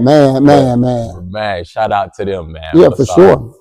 So after that was Johnny Jr. So did you leave after that year? I left. So this is where it mixes up in my career. I just thought, I think I went ahead. I think the Rodney and WCLL might have been, no, it's right. So it was them. I took a break. Lou went to, I took like a year break. Lou went to White Water. Yeah. So that's when we, sat down and figured out, where we were going to send the boys, and end up being Hamilton. And then he came back to Toast West Hollis Central. So, yeah, as you know, who was over there, at that time, and he brought me along with. He's like, I'm going to go to West Hollis. You ready to go? Yeah. So with Pooh so it's like it did a year with them, but at the same time, I want to say like October, my mentor Dale Williams got the gig, the AD job at Destiny. Okay. So it was like, man, like I was like, do I go over here? And West Hollis already got their tradition in, got their culture in. Lou, one of the best basketball minds to be around. Do I sit another year just soaking up game from him, or do I jump out on the limb and say, hey, get my own thing going? Yeah. So I go into the interview. I never forget it. Big old baggy Sean John suit at Destiny. I give him a portfolio. I told Lou what I want to do. He gave me his blessings. I kind of took some tidbits off how he did when he got his college and high school jobs. I never forget the goals, like in regards to like making sure that we win playoff game, we win regionals, we go upstate. I had that all cited and how I was going to do it, and from raising. All the tricks of the trade was in that portfolio, but I ended up getting a job.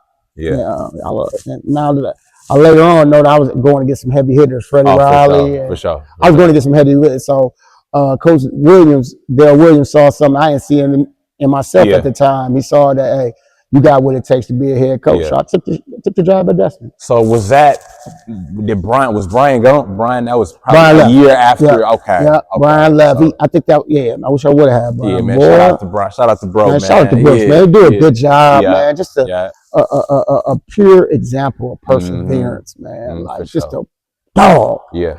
I love you when you're a dog on the court, but when you're a dog in life. Yeah, for sure. For sure. Stop playing with me. That man got a story too. Stop playing with me, man. And the good thing with him is like, because me and Brian talked, and he was able to keep that program at a certain level or take it to a certain level. Yeah. So when you get it, man, speak on it, man. You get the program, you knew it's your first head coaching job on the varsity level. What's the mindset? What's the strategy, man? I got to set the tone immediately. Yeah, for sure. So you got to know when you come to schools like Destiny, you got the people who, may not be upper echelon. They might have some talent and some skill, but they feel like they can get away with murder in terms of inside the school. So I never forget three they said of the top players like stole some bus tickets or something. Like the first day, Vonnie, I can remember. I think Nigel was part of that crew too, but he figured it out. I ended up coaching Nigel and maybe somebody else, and they got up at we used to have prayer service before in the middle of the day. Yeah. The chapel, we call it. At the middle of the day, they got up and apologized, and I'm like, this is just a gimmick right now. Like, that's what I'm thinking. I'm about to let them have it. Yeah. So of course, something happened with Vonnie. Didn't end up playing for me, but he would have worked out. Yeah. And I think Cameron Lewis, he was actually good too. He ended up getting kicked out, but the guys who were part of that little scandal, I had to set the tone at Open Gym. Like, I'm gonna be honest, I only coach basketball players.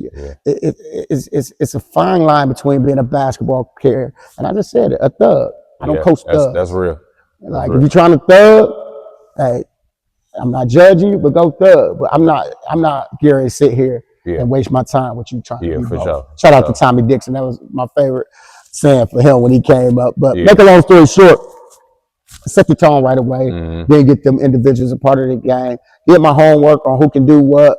had a leader in Curtis Lockhart. You know, Mm-hmm. I knew if I had a couple good guards Yeah. that I'd be okay. Yeah. Curtis was good, and I had Zach.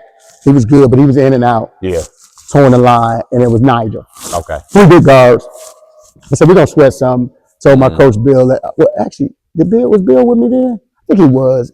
But I ended up having that first year. I picked up some internal staff Mm-hmm. that was there, and Yeah. we ended up winning a regional tournament, a Okay. regional game. So one of my goals gone from the interview that I told you was gone that first year of me coaching. Yeah, Renner. Yep. And question. Was my guy Justin Williams? Was he there? Was he there? Did you have? Oh, he gone too. He gone too. Yeah. No, I heard about. Yeah. Because Kurt was the point guard for them, and he was Yeah. young. Kurt was like a sophomore. Yeah. And he was their point guard. Okay. And Okay. Trust me, I heard about all of Yeah. them. They were Yeah. pretty good. Yeah. Okay.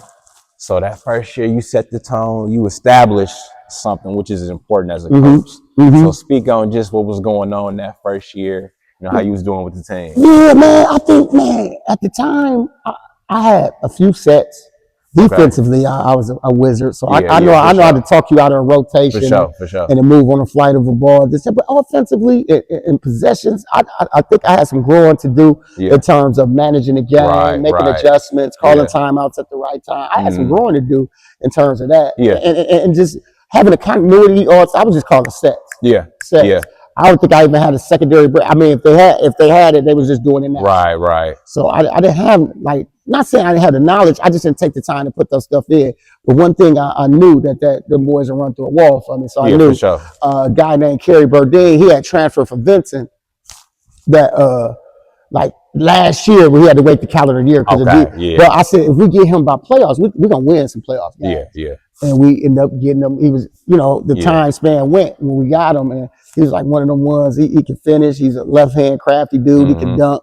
So I said we ended up getting him. And we ended up, winning our first 2 playoff games and beat Young Cogs in a regional game. That's a good year, man. That's a good win, too. So your first year, you have success. Now, in terms of your second year, how many of those guys was coming back to the team? Or was it like a lot of them was Great question. I didn't lose too many of those guys. I think everybody pretty much was coming back. Okay. My shooter, Eric Roby, Nigel was gone. Okay. Zach was gone. Kurt was coming back for his senior year. Is this, man, I've been in the game a minute. I'm trying to figure out years, man. No problem. But at this time, I was coming over from Custer. I worked as a volunteer supervisor at Custer. Okay. I should see their teams. Yeah. And there was a guy named Frank Williams and Dre Sean, who Dre Sean was a freshman playing at Custer. And I think, more and Frank was a junior, and I wanted Frank to come on for his senior year. But I think it was a reason why he was able to get I forgot the reason. Eligibility right away, and Dre Sean was already. So I got those 2. Yeah. And I mixed it in with Kurt and what I had. And also got a guy, and I was like, I got to get a prolific guy by the name of Jarrell DeFerry. So shout out. Jarrell, his first was, of course, at Hamilton with Looney, Hakeem, Elgin, all them. Yeah. And he just wanted, he thought, if he was more on his own, you know what I'm saying? He could show what he can do. Yeah. To this day, it was history after that. I think he led the state scoring either his junior, but he was one of the most prolific scorers I ever coached. Oh man, ever. Easy, like can shoot it, but wasn't scared of the lights, shoot it from everywhere. The only thing is, this why this back full circle. The 2 years I had him before he went to that prep school, we kept running into this machine called Dominican. 2 years, like I couldn't, like I remember even with those guys that I had coming back out of my second, third year, man, just every year they had. This is even before Diamond got there. I think they had Dwayne and Scoop, brother in the backcourt, and they had a Taylor. Was a good kid, man. They just that team. Who else they had? I damn near think they won. They either lost one game or one undefeated. Yeah. I mean, they won the 4 years that we couldn't wait to them to jump into another division because I knew it wasn't nothing moving, especially when Stone decided to go there. Yeah. So I know Dwayne got 4 straight. Yeah. Shouts out to him, man. He was a handful, man. And we played them at Dominican. We played them at Dominican. I think that was that Diamond freshman or sophomore year? Actually, I played them 3 times. Jeez.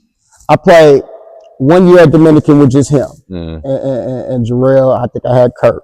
Another year I played them. It was when they had Diamond, and we just didn't. Yeah. And I had that group that I had that won state. They were sophomores at that time. Okay. Majority of them, they just weren't ready. Yeah. You know, and they were on the tear to go 3-peat or something. And then I played the junior year of the boys that I had that won state. Okay. Then Diamond leave. I'm like, yeah, finally. Guess what they do? Pick up Giannis' little brother. Oh yeah. And we had them on the ropes that junior year of that state team I won, man.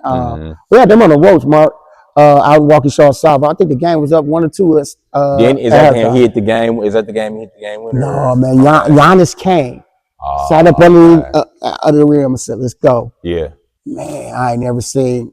That's not Alex. It's Costa. Yeah. Dog, he was running the floor, grabbing, like, meeting rebounds and block shots by the top of the square. Yeah. Dunking, like, man, he just took over. And Jacoby had a great game. Yeah. Man, I just keep running into the I ran into Dominican 3 years, man. 3 years, man. I'm sorry for that, man. No, man. You gotta be, man. Because I built them dudes. I built them dudes, man. I built them dudes. So, I mean, but yeah, I knew. I thought their junior year, because we were really, we had the guys that we had our senior year, except one guy, a pogo stick named DeMond Simpson. He was 6'6". Yeah. So we had those twin towers that we had with him. We're like, oh, we about to go upstate. I thought it was nothing you could tell me we weren't gonna go upstate junior year. Yeah. But yeah, Costas and Giannis had other plans. Yeah, it's unfortunate. So senior or the last year, the group they seniors now. Now it's time to explain, man. How state run. Yeah, Beginning man. of the season. Yeah. How did it go? First game, Tyler Hero, Whitnell. Remember that. Yeah. We play Whitnell at Whitnell. Man, it was a sold out game. I watched film on Tyler. I'm like, you know what? He can't really be. You know, he goes to the little half spins, got his little side steps. He's swaggy, you know, but he can't be like what he is, like what everybody's telling me. Man, them first few possessions, I seen that man run down the floor. He jumped the gap on one of them, missed the steal. Looked at me, said, "Next time I'm gonna dunk that bitch." I looked at my team. Time out! Hey, y'all ain't got to have this man sit out here talking to y'all. Y'all have it. But hey, man, next time we get it later on that hall, he an assassin, bro. He an assassin. He dunked that bitch for real. Hey, he is like, man. I used to tell everybody like, no, he. The hype is for real with him, and as we can see, NBA All-Star. You know what I'm saying? For sure. I predicted it. I'm like, oh, this man gonna be a star in the league. Yeah, you could see it in his eyes because my guy used to be his skills trainer. So I was able to luckily just get into the gym with him a couple of times. Yeah. He bigger than what you think. Oh yeah. You know what I'm saying? His handle better than what you think. His shot just I'm with you on that. Yeah. So I had a game with him. And ended up putting the battery in them dudes back. Yeah. And, they overcame some calls and we went on a run. He tired out. Okay. We tired him out. Second half adjustment was just like whenever he don't see you, shoot somebody at. That was whenever it shoots, we just shoot bodies at him. And I think I got some more length on him, one of my longer players. He tired out and we ended up victorious that first game. That set the tone though. Yeah. Yep, that set the tone. Okay. So you get past that guy. Now let's move through the season. How y'all doing? What conference were y'all in? It was independent. Y'all was independent. Yeah. And the games I scheduled was brutal. Yeah. Like, you know, like it was some games. We went 9-0, then we ran into Pius. Okay. In their tournament. Everybody always used to tell me like it's hard to beat Pius at Pius, man. Like it's extremely hard. They had Victor Rocha and a couple other players at that time. Like I think he got to the line maybe close to 30 times. It's like it's just hard to beat them. We ended up losing to them by 2. That was our only loss of the season. Okay. And it was in December. It was a holiday tournament in December. So it's still early. Y'all can learn from. We needed it too. Yeah, We were like riding that unconfident. I mean that overconfident wave. Yeah. And like, yeah, man. I look back at it. I was like, yeah, it would have been good to go undefeated, but if we didn't go undefeated, y'all might not have won. We might have won it. Yeah, so for sure. Y'all going through the season. Now playoffs start. What's the You know what I'm saying? What's the mindset now, man? Y'all got to be the number one seed for y'all. Number one seed in the playoffs. It's one of those things is I don't want them to get too overconfident because people is going to have some schemes and some plans for y'all. And I'll never forget, we win our first 2 games. I see one of my better friends to this day, shout out to Jose Winston. He at Kenosha. He was at Kenosha. Shout out to him. Yeah, man, he was at Kenosha at the time. They come to Destiny. Wow. You talking about? He tell me to this day, like, he always share the story with me. He said, yeah, man, we was on the bus ride up there, man. I put Rocky 5 on. Yeah. When they fought the Russia. I was like, hey, I put that on for him, man, when they fought Drago, and I had them pumped, man. I had them pumped. Yeah. Man, they was hitting big shot after big shot. I was like, man, I remember looking at the bench like, our guys ain't ready, coach. Right. They had us on the ropes out there. I'll never forget going into regulation. I drew up a play for D.O. We down 2, going to regulation for him come off a zipper screen. I knew he can get to the hole. And I knew he's one of the few on the team that the pressure doesn't get to him. He go home. I think he got fouled. Yeah, but he ended up making a shot. No time on the clock. Take him to overtime. They still not going nowhere. Yeah. So we end up getting a stop that we needed. They get the ball. We get the ball. 3 seconds on the clock. Yeah. Outlet pass to Pierre. Pierre about where we were sitting at going this way. 3, 2, 1 on the clock. It says 0. Pierre dunked it. Then the clock went off. So the ref said, bucket, right? So then it was like one of those situations where it was like, hold up. People took still pictures of the clock or whatever. So they brought the refs back out there. Ref looked at everybody and said, so the clock and the horn and the numbers had like a little glitch or a delay. And man, did we hear that. But what I like, and I never told to this day, was how like professional and how with integrity my friend, his family, and that Kenosha community took it. Yeah. I'll be honest, I don't know if our fans and community would have took it the same way. No, not at all. But they took it, they had the things to say, and a lot of people on the internet at the time, but it is what it is, and you can't control. But man, shouts out to, and that speaks upon like Jose leadership, man. Like you're as good as your leader. You can tell like he set the tone for that whole program when he was out at Kenosha St. Joseph's before he went to Brown Deer at that time. So no, they took it, and then man, we go on to Perry School and play 2 games before state. Yeah. We go out there, people got the steal shots, the Perry School fans got the steal shots, the colored pictures. They went to their printer of the clock. I was just gonna say that. Wow, man. Yeah. You talk about the trolling deal. Yeah. All night, all that. So my main thing was, how do I loop the boys back in? Because they're gonna see this. Yeah. They from Hillside, right? Ruby, Buffum, Hamp, like they city boys. Like, you know what I'm saying? Like, how do I wheel them back in? So, man, I wish I had a mic like similar to these, some of them pregame and postgame, because I was getting my stuff off that year. Some of them speeches, the wheel them back in, man. But I think that the actual mission that we went by our entire journey was one of them things is like Milwaukee versus everybody. Like it was a real Milwaukee versus everybody, and we just wanted to make sure that we put on for our city, because you never know when you get this opportunity. Right.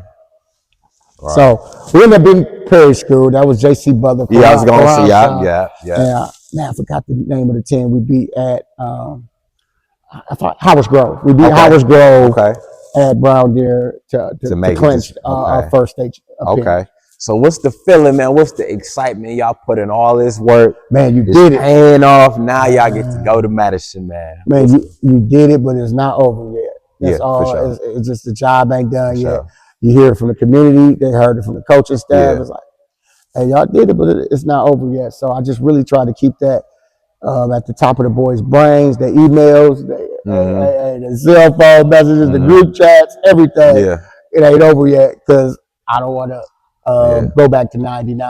And that was my main thing. Like, did you bring that up to them? Like, hey, I've been here before. I actually showed them a DVD, man, of us playing against Case, and so whatever we were speaking, we did. So it wasn't one of them situations where we was just talking like out the side of our mouth. So that's what it was. So first game, that's the end. Before that, what was like just the environment at the school, bro? Like what was the buzz going on? I know the school had to be culture. excited. You got to think like years leading up to the man. Like from when I first got there to Destiny has always been a really extremely supportive environment. Yeah, for sure. You know what I'm saying? But it just got to be bigger. And then you just and people don't understand when athletics is doing well and people are supportive of athletics. Now you're gonna get waiting lists for enrollment. Right. You got teachers want to come there because they want to be a part of it, and you just start seeing the individuals, your circle expand in a fruitful way, and that's what was happening. So it was just like, man, this is amazing. Like the spirit, spirit literally that I'm a spiritual guy. Like it was, God was going through that building and just like massaging everybody. Like let's get this done. You really felt that. For sure. So y'all get up to Madison. It was the first game. Walk us through the first game, man. Oh man, another man. Was it? With Connie. It was another man. You remember we played Manitowoc Lincoln. Yep. At Bayview, and so man, it's just crazy how the universe works. Like that was our first game. So I'm sitting here like, man, this team was one of those teams. They weren't supposed to make it, but they overachieved.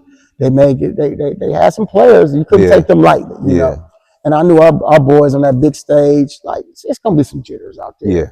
And it's up to me as their leader just to hold the composure and like next play, next pass, next possession. Don't get overindulged in just one specific thing that take place on the court because your team can take your personal identity and character. And you might not put yourself in a position to win the whole ball. So it was just like, go on. And eventually, it was a couple runs. We made a major run.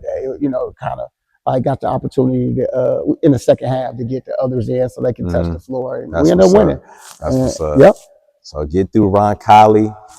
And was y'all playing 3 games or it was just 2 at this? It's 2. Just 2 at this time. So the one game to get up there was at Brown Deer. Okay, so now championship game is looming. What's the thoughts? What's the nerves? What's the feelings, man? Going, y'all make it to the championship first time. Yeah, man. All that, man. As a coach, I wanted to have a normal night. Yeah. I think my assistants, shout out to them. This with Chuck, Murray, and Coach Billy, Kelly Brew, all y'all. I wouldn't have been able to did what I was done without them. They did the dirty work. I said, well, let me just do the normal. I'm gonna have them ready and things of that nature. But they was up watching film, taking clips and this and that. One story I got to throw out here. So the night before we were supposed to practice, something fell through. We didn't get a chance to get in the gym. So I had no walkthrough, no gym, anything before the night before the championship game.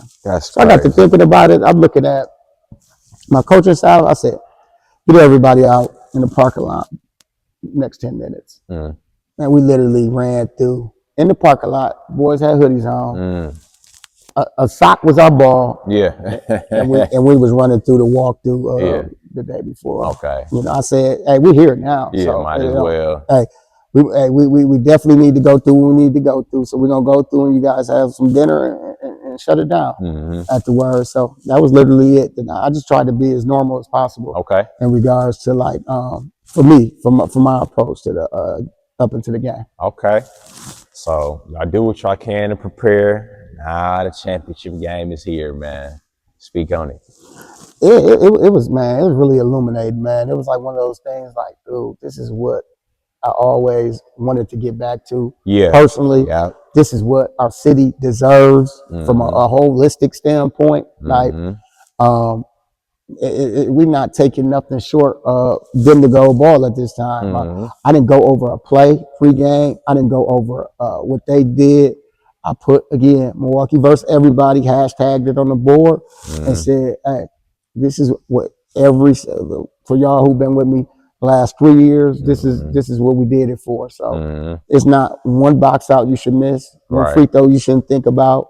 And man, they just went out there, they put on. I mean, when they put on, they put on. Yeah, we knew a team was gonna make their runs and we was gonna make adjustments, and of course we was gonna coach, but they put on and they locked into what we needed to do, go inside out to win that game, and we just put on. And I remember, just like, man, I remember people like, man, you're up by this much, this and that. And I remember after the game receiving some, some fierce fans like, why are you guys like letting them windmill at the end of the games and do those certain things? I said, 9 times out of 10, kids from, and I didn't answer it, but I'll answer it to my circle. Like, kids from the area codes and where they're from, zip codes and where they're from, it'll be a long time for this to happen again. Yeah, that's real. Zip up, a bunch of them. That's real. So I want them to be able to showcase not only their talents, but show that individuals who follow their footsteps can have this opportunity to do it. For So sure. that's man, what I was proud of y'all, man. And just to know, like, Destiny, like, because you got the big schools,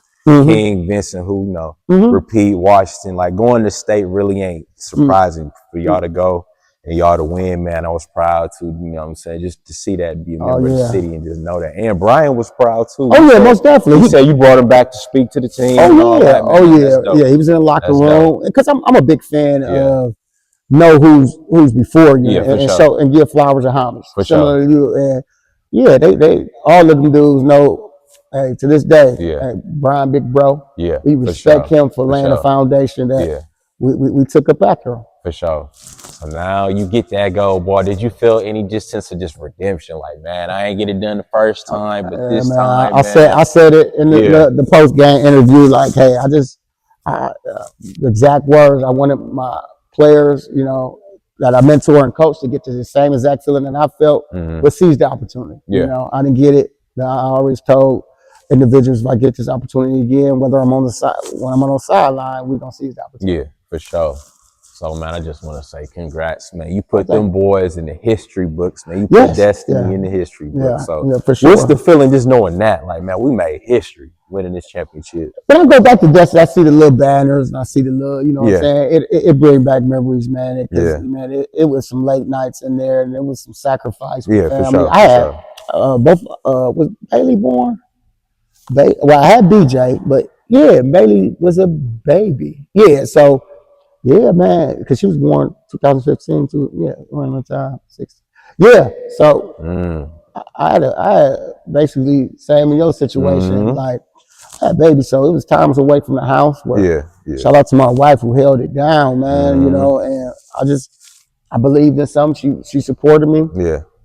And that always bring it back full circle as well. Man, that's dope. That's dope. So you accomplished that. So walk us through the steps you take after winning that championship. Is it the plan to I'm gonna stay at Destiny, continue this, or is it like, maybe let me see what else is out there?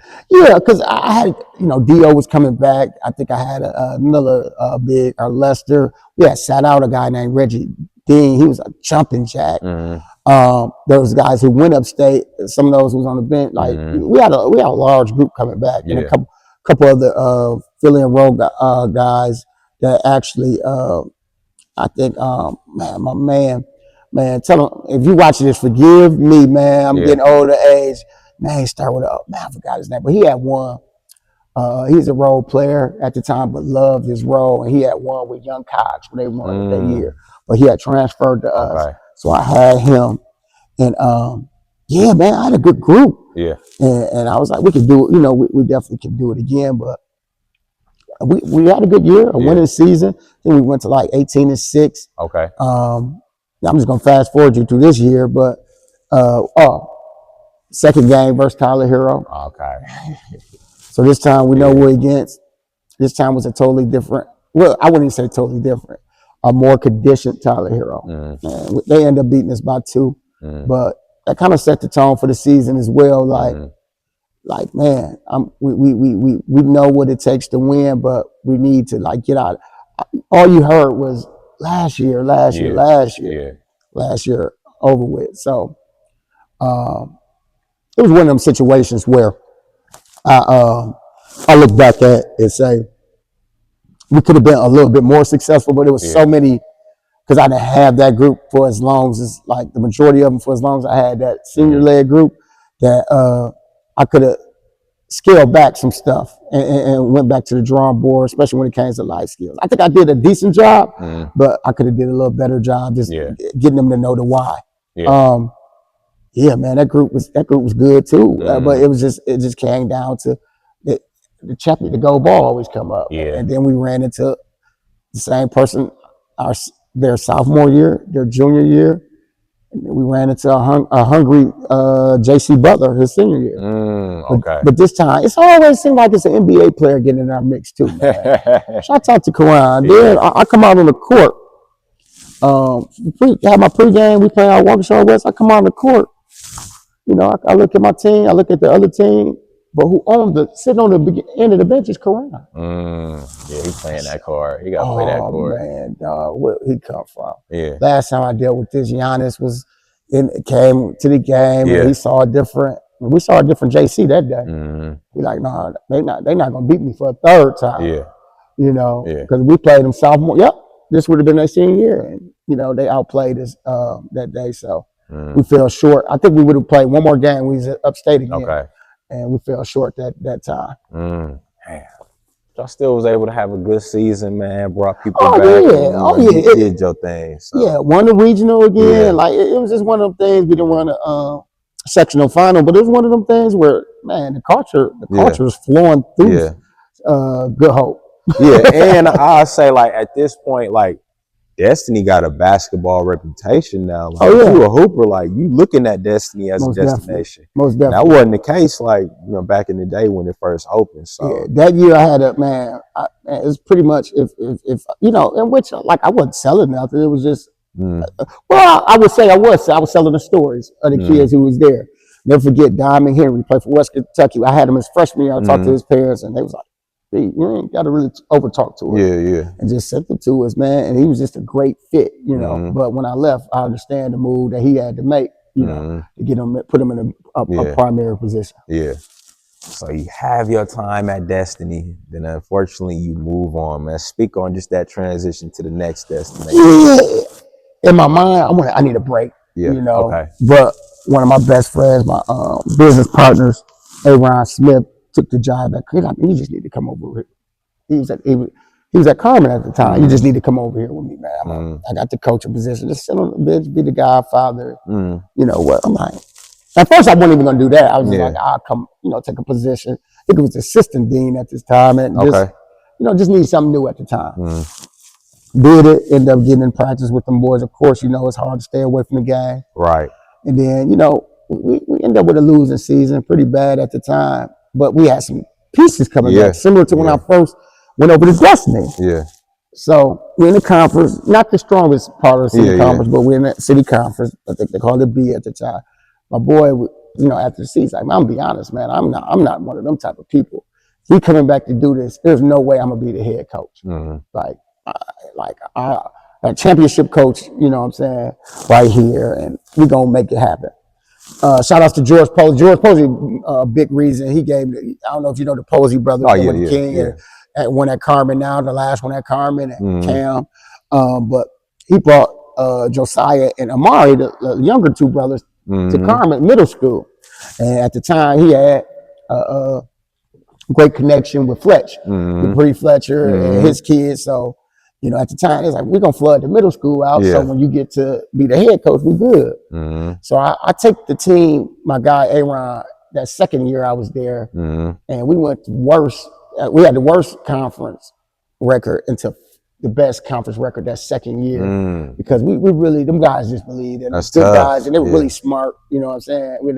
That was the first conference championship we won. Yeah. And those guys really bought in. They were really smart guys. So it wasn't talented wise, they wasn't there, but they were smart. And what I mean by talented, they can play with anybody. They just didn't have the experience that other guys had up under their belt to be able to lock into the Pacifics of things like that. So they ended up winning conference. I'm like, yeah, that my second year over conference, and we always used to say from worst to first. My guy, yeah, they ended up winning it, man. So that was a big thing. And then that second year, COVID hit. Yeah, and that was, like I told you, I got with some great people. Miss Shawnee got with Lance Pitts, my guy Will North, he was the transportation guy, and my guy Aaron Smith. We like, man, we was watching. I was trying to have basketball related things through virtual opportunities, but I'm like, man, they watching all their counterparts play, man. This ain't right. So as soon as they free up a little bit, we gonna make it happen. And we made it happen. So we had a league for them. We ended up winning that too. Them.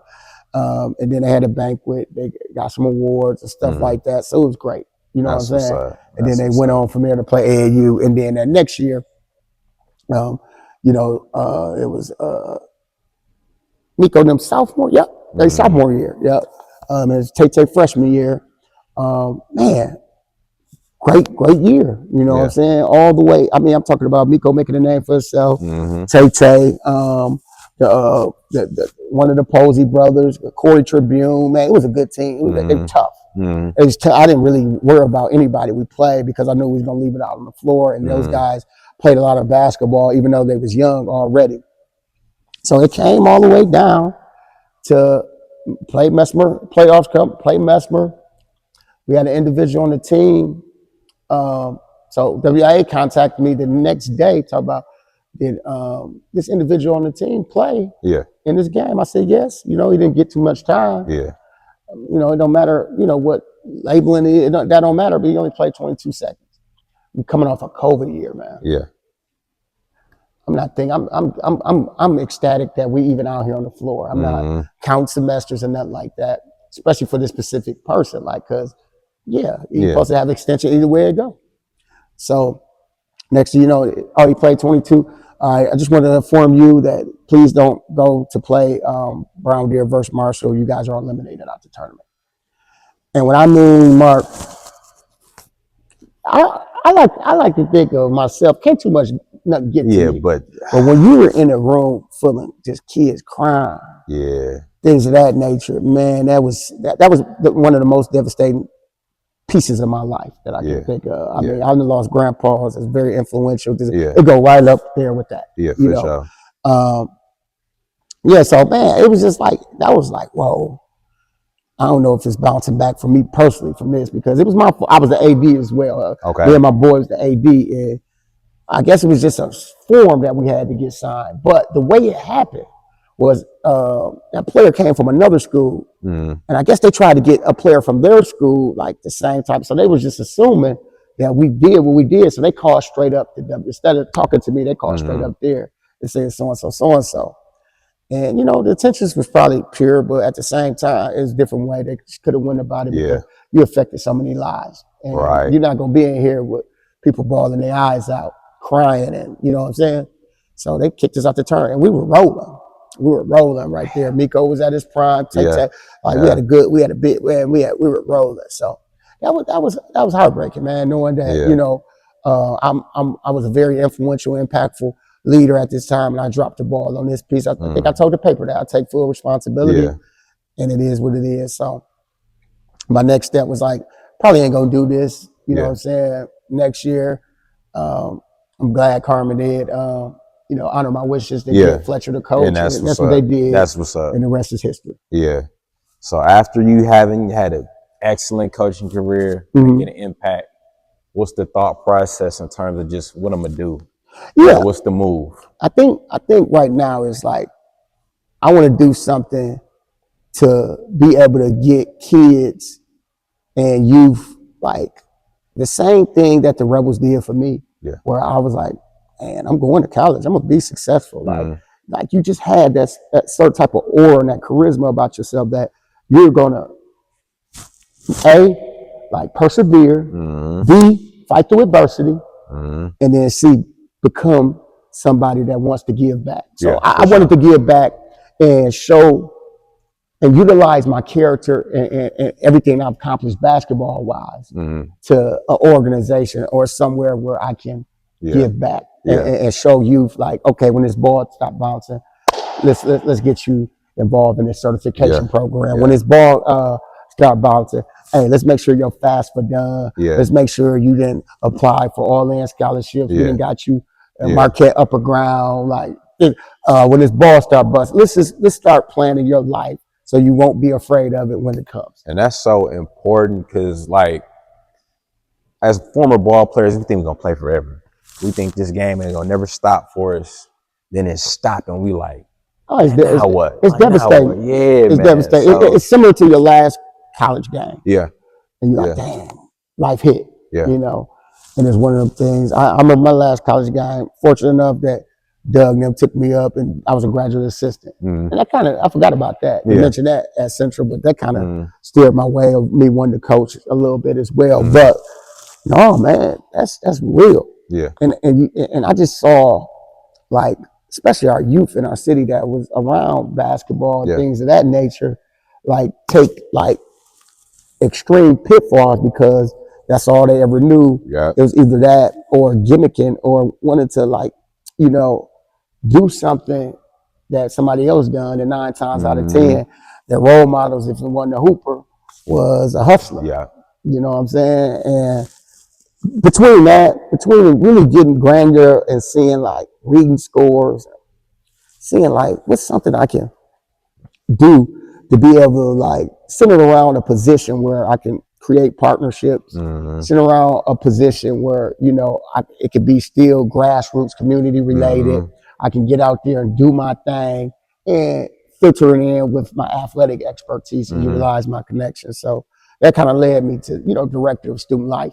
And, you know, position. At the time, I took that at Milwaukee Excellence. It was the director of student life and athletics, same position that I have now. And it just centered around just creating spaces and opportunities, you know, for our students where they can see themselves in, you know, like everything from establishing lunch and learns with people in my network, with entrepreneurs, with construction workers. Like, we'll take them there. And I got to give my CEO gives me a budget where, hey, take them there. It doesn't cost that much to take them there and have lunch with somebody so they can get inspired or somewhere the brain is sparked where they can have like a whole agenda and have a tour and they might want to do that and see themselves there. I mean, I've been in, you know, been in spaces everywhere from funeral home, different positions, of course, construction work, from entrepreneur, like we've been some of everywhere, the medical field, and that's just exposing kids to different careers and pathways when that ball starts bouncing. That's it. And that's the perfect just in between to give kids just ideas and just expose them to stuff that they, you know, normally wouldn't know.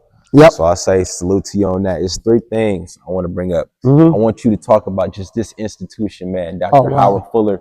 Beautiful institution, new, and, you know, your role here and just how you was able to, like, you know, transition from there to here, man. So actually, I was a part of Milwaukee Excellence, was a 5-star school, like the 2nd, 3rd year academically. And we decided, you know, I think it was, I want to say in that 7th year to merge where Howard Fuller didn't have a middle school. So this is his 1st year. Right now, you're sitting inside the middle school. The high school always been here. But of course, like I said earlier, this room wasn't here. This gymnasium wasn't here. That parking lot wasn't there.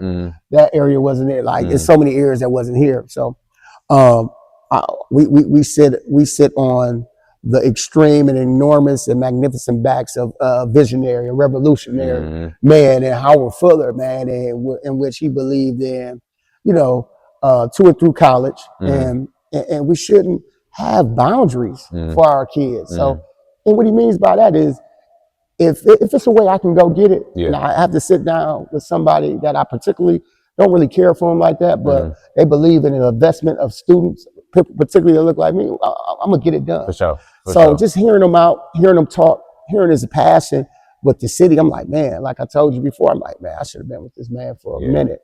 But my position as the director of student life and athletics kind of fits with his mission to and through college. I'm also up under my umbrella is the college advisor component. Okay, dope. You know what I'm saying? Where I have one-on-one caseloads where I meet and just see.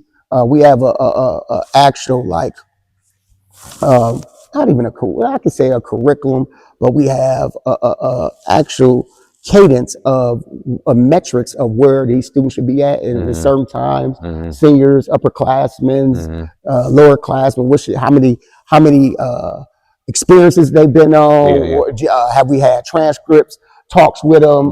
Do they understand their transcript? Do they know what this cumulative mean? Like certain like pinpoints in terms of where they at in their role in their journey to be a scholar.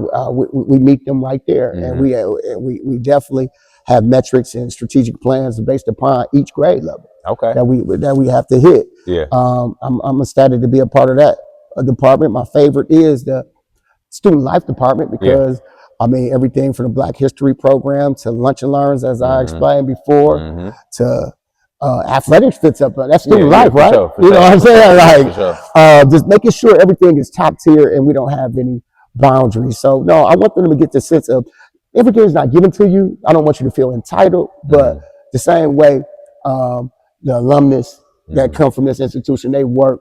That's the backs that you guys kind of stand on right now. They work to get this great building, to get these great opportunities. We want y'all to have that sense. Similar to when I was at the Runner Rebels, like a lot of those individuals. Shout out to Looney. Last time I saw him, last time I saw him, he thanked my wife for spending a little time I spent with him, just based off because he realized he stood off the back of somebody who used to get buckets for the Rebels. You know what I'm saying? Like I mean, that's the way it is, and we gotta instill that into our youth, or we're not really setting them up for success if they're not paying homage and understanding that it's bigger than just them. For sure. So that's particularly my job in a nutshell. For sure. And you built for it. So 2 more things, man. J. Crew. The J. Crew Speak Foundation. on that, man. Speak on that. So that time I had to reflect. Me and my wife came together. She was actually going through a leadership program, ALP, African American Leadership Program, where her final piece and project was on the J. Crew. My oldest son, BJ, 13, he's autistic. And we always talked about like, man, we're just finding out these things. Nobody's coming to us or, I mean, the few people that have like stir us in the right direction, we just always felt like it should be a foundation set aside that they have a cadence of things a month where you don't feel like it's a tug of war trying to find out services for things that you don't know what's really going on for your kid that has a developmental disability or on the spectrum. So we was, me and my wife was like, we should just start this foundation and just start doing support groups. We should have this foundation where we can start doing like sibling projects and we can start doing basketball camps. We can start doing just all kind of activities that's centered around autism, but also bringing and developmental disabilities, but also bringing awareness to them. Sure. So IEPs at a glance, utilize my network with the educational side. She utilizes her network with the medical side, just to talk about the scientific and the effects and what they eat, the nutrition. It's just such a big spectrum that I think people that look like me in our community just be like, man, what's going on? And they have no like centralized, I mean, shouts out to the Autism Society and things of that nature, but that's like more of a bigger platform and, ABA therapy and things like that. They do have those hubs that you can get for speech and also other services throughout their umbrella. But I just think ours is more of a holistic standpoint where we like a community grassroots type of foundation where we want to make sure that if you have an individual with that's on the autism spectrum or developmental disability, definitely visit our Facebook and definitely visit our website, because there's information that you can learn on there that can be that I wouldn't say make your life easier. That's like cliche. I don't want to say that, but it'll leave you a little bit more confident and comfortable in the journey. For sure. And salute to you for that, because I know it's clients I got in terms of cutting hair who deal with that. And just knowing that it's something out there like that for them, I'm gonna definitely talk to his dad and like let him know what you got going on. And I'm gonna return the favor, because we got one of our events at my last parent support group that we had. We talked about bringing a bunch of barbers in and having them cut, the developmental disabilities and people on the autism spectrum here. Then afterwards, having to step back and just having a dialogue like, what helps when individuals get to STEM and are jumping up. So y'all can speak from the expertise of a barber and being able to be like beneficial and helpful. And a lot of individuals that's gonna watch this and individuals out here looking for different barbers that have that patience level and that expertise. That's because that's all it is. That's all it is. That's all, because it was eye opening at first, but then over time, doing this worked, do this work, doing this didn't work, but then you just get a rhythm and get a relationship. So that's dope. Salute to you. Oh, thanks, man. So last thing, man, the book. Oh, let's talk about the book, man. I told you, man, this guy resume fat, man. The book. Oh man, the book, man. The book is special. Yeah. The book is the answer. Yeah. I'm sorry, Allen Iverson. No, I'm he called himself the answer. No, I'm really confident in the book, man, because it kills more than two birds with one stone. What inspired me on the book, Mark, man, is like we put a lot of emphasis on just athletics. And knowing that whether you lead or not, you're going to have an understanding how to read, write, comprehend. And even if this might be the next book from an AD lens or this and that, but you got to know some type of financial literacy and what the NIL deals and know what to do with your money and things like that. A lot of these athletes, the elite ones, are blessed with the ability to have fathers in their experience or surrounded themselves that's experiencing the game. But the book is really also for the individuals who struggle with reading, comprehending, and being able to learn the game at a level where I can take a drill or a basketball concept from a chapter shell, and I can bring it to a life retribution, meaning that if I know that in and this is an example, in shell it talks about you being on the ball, the principle, being on the ball, and you in the gap and weak side, and then the life rationale. That's just for the fast forward what I'm about to say. It just talks about the dynamics of what you need to do, move on the flight of the ball, and things like this in shell. What I like about the book, it also hammers in life skills into the drill or the concept of basketball. So knowing that, all right, I got a person on the ball and just having a person in the gap. But if you're dealing with somebody crafty, that gap really don't matter. I'm a boom, and I'm a Kyrie you. But it's really having faith that the person that you don't see a lot of times, unless you're a pretty good player, is going to be on that weak side. And that's the dimension that we operate in sometimes is life. You know what I'm saying? Like, it's always something. Even if the scene is here, I beat this person, I get to where I want to get, but at the end of the day, as I catch up, it's a guy that's going to hold or wall up when he meets me at the rim, and that's called weak side. Which in life, that it be things that we put ourselves through or we go through in life that we can see it coming, and it might can go down this road to this road, but we have faith that somebody walling up for us, and I think that's our Lord and Savior. So it's things like that. It's things like that, man. I could just speak about it. Like it's chapters like shell. It's chapters like I say next play, next possession. I think our youth today just get so engraved because it's an instant gratification type of society, especially with sports. So what they want to see is just everything happen instantly and don't really endure themselves, or they get too endured in that one process and they take themselves out of mode. It's the same way in life. Like we want to sit here and take these courses, or we want to sit here and just go through things, and we want to make money instantly. We want to be able to put ourselves in position, whether it's negative or positive, to get it instantly. But next pass and next possession means like, hey, next pass means I'm gonna pass this ball, and somebody's gonna catch it. And it's a team sport. That person who catching it 9 times out of 10, I need him to make a play. So that's next pass. Next pass, next possession is okay. Whether he fumbled it, whether he missed a shot, or maybe he knocked it down. Yeah. I can't get involved in the now so much that I get distracted from the next play. Because the next play is the next play. That is what you're going. That's the life rationale. Yeah. The next play that you're gonna do on in life. Mark someday gonna take these cameras and probably be on the big time, on a big time type of channel, and he can't get endured in the obstacles of this Wi-Fi not working, or this camera got broke, or this car that broke down, because he's so locked in on the next play. Because I'm the next pass for you right now, because you passed the ball to me, and I came and showed up and showed out. I'm jacking guy for Wi-Fi and this and that. But your next play is something that you can't get you can't get so involved in the next possession that you get distracted from the next play. And what I see observing basketball is our youth, and even our grown people, our adults, they get so involved in one possession and not think that it's a whole sequence of things that you need to do, that you got to get back on defense. And right now, for what I see, what you're doing, you're getting back on D. This is the next pass, the next play, the next possession, next play.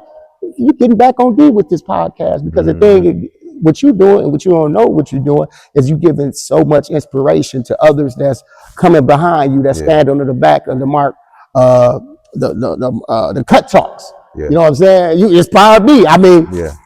It's going to be totally different, but I know from my short time and talking to you, knowing you, it ain't no competition. It's one of those things where I want to have a Tim Talk now, because the Tim Talk is breaking down other elements of teaching kids and coaches how you can apply basketball to life, and on top of it, if you buy 10, that's a shameless plug. And if you buy 10, I want you to be able to measure them reading scores and them comprehension scores. You know what I'm saying? That was the real purpose. Because I was just like traumatic reading. Like, you know, when you talk to people, they're not going to be honest with you, but it's a very low percentage of people that read at their grade level.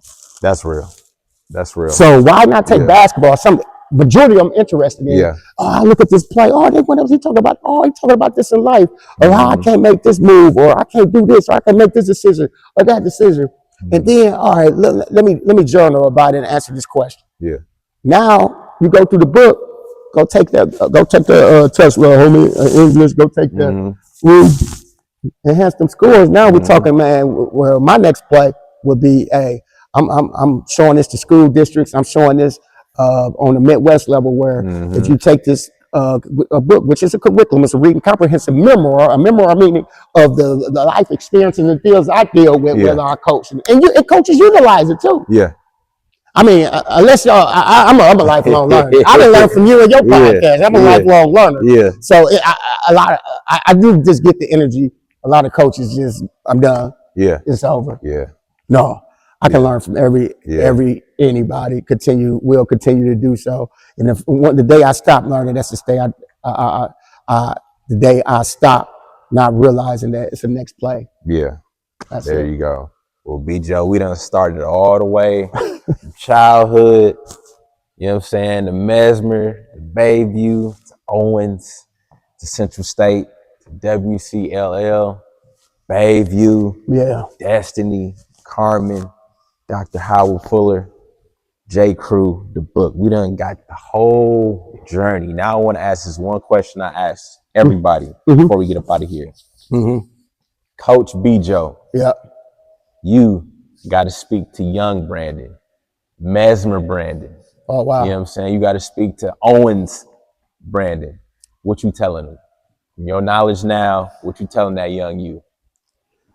Get infatuated with being uncomfortable so you can know how comfortable is. Yeah, that's real. Get infatuated with being uncomfortable. Yeah. So you know what comfortable really means. Yeah. That's real. That's real.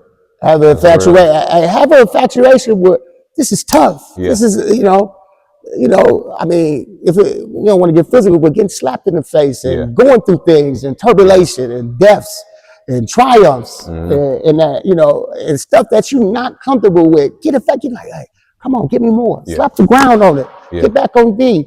So then, when comfortable set in, which you'll never really truly be comfortable, that's real. You know when to put your feet up and get your flowers, brother. That's a beautiful thing. inspired from this interview, man. Learned tonight, and just like I was working on your thumbnail for this. The one word I put on the thumbnail was impact. Oh, And thank you, bro. I think that sums up just what you're doing, just your foundation, just you as a, you know what I'm saying, a teacher, a coach, you know what I'm saying, being a dean of students, athletic director, all that's just making an impact. And that's the vibe I get from you. Like I said, I'm inspired. I'm happy to put this together, watch it back, and just catch everything, man. So if you got anything left to promote, anything to push to the people, any words of wisdom to the kids, anything before we get up out of here, man. Man, first of all, appreciate you taking your time out your day. Like I said, this play right here, hey, it might be plenty of people doing it, but you got a direct purpose, and your delivery is unique, and you're going to continue to flourish at this. Man, grab that book on Amazon, man. It's just TNTEN. My name is Branden Joseph. You're going to type my name in, BrandenJoseph. It'll help. It just help. I mean, it's $10, man. I ain't getting rich. I ain't trying to get rich off this. I just know my next play is, it's going to be plays for me to continue to do what I'm going to do. So, man, I want to promote that.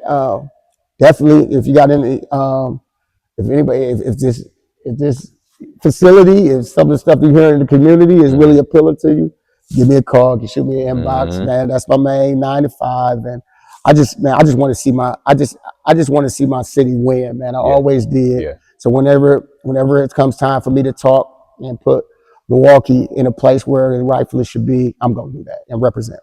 That's dope. That's a mic drop, man. Before we get up out of here, I want him to sign the board, give me some gems on the board. We're gonna end it here, man. That's Branden Joseph, man. Coach B. Joe, inspirational guy. Mark Pace. It's Cut Talk. We up out of here, man. It is a wrap. I would have butchered it. All good.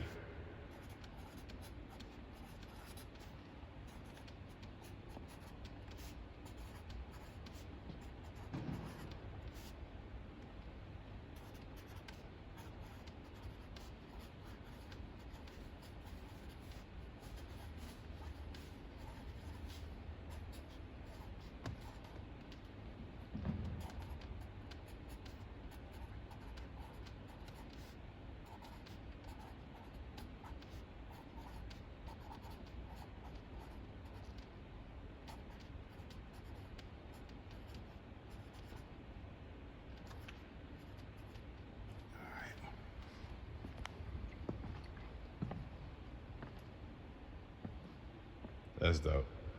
That's dope. You heard it, man. You hear it right here. The guy, Coach B. Joe, man, dropping gems, man. We appreciate you, sir. All right, man. Appreciate you, boss.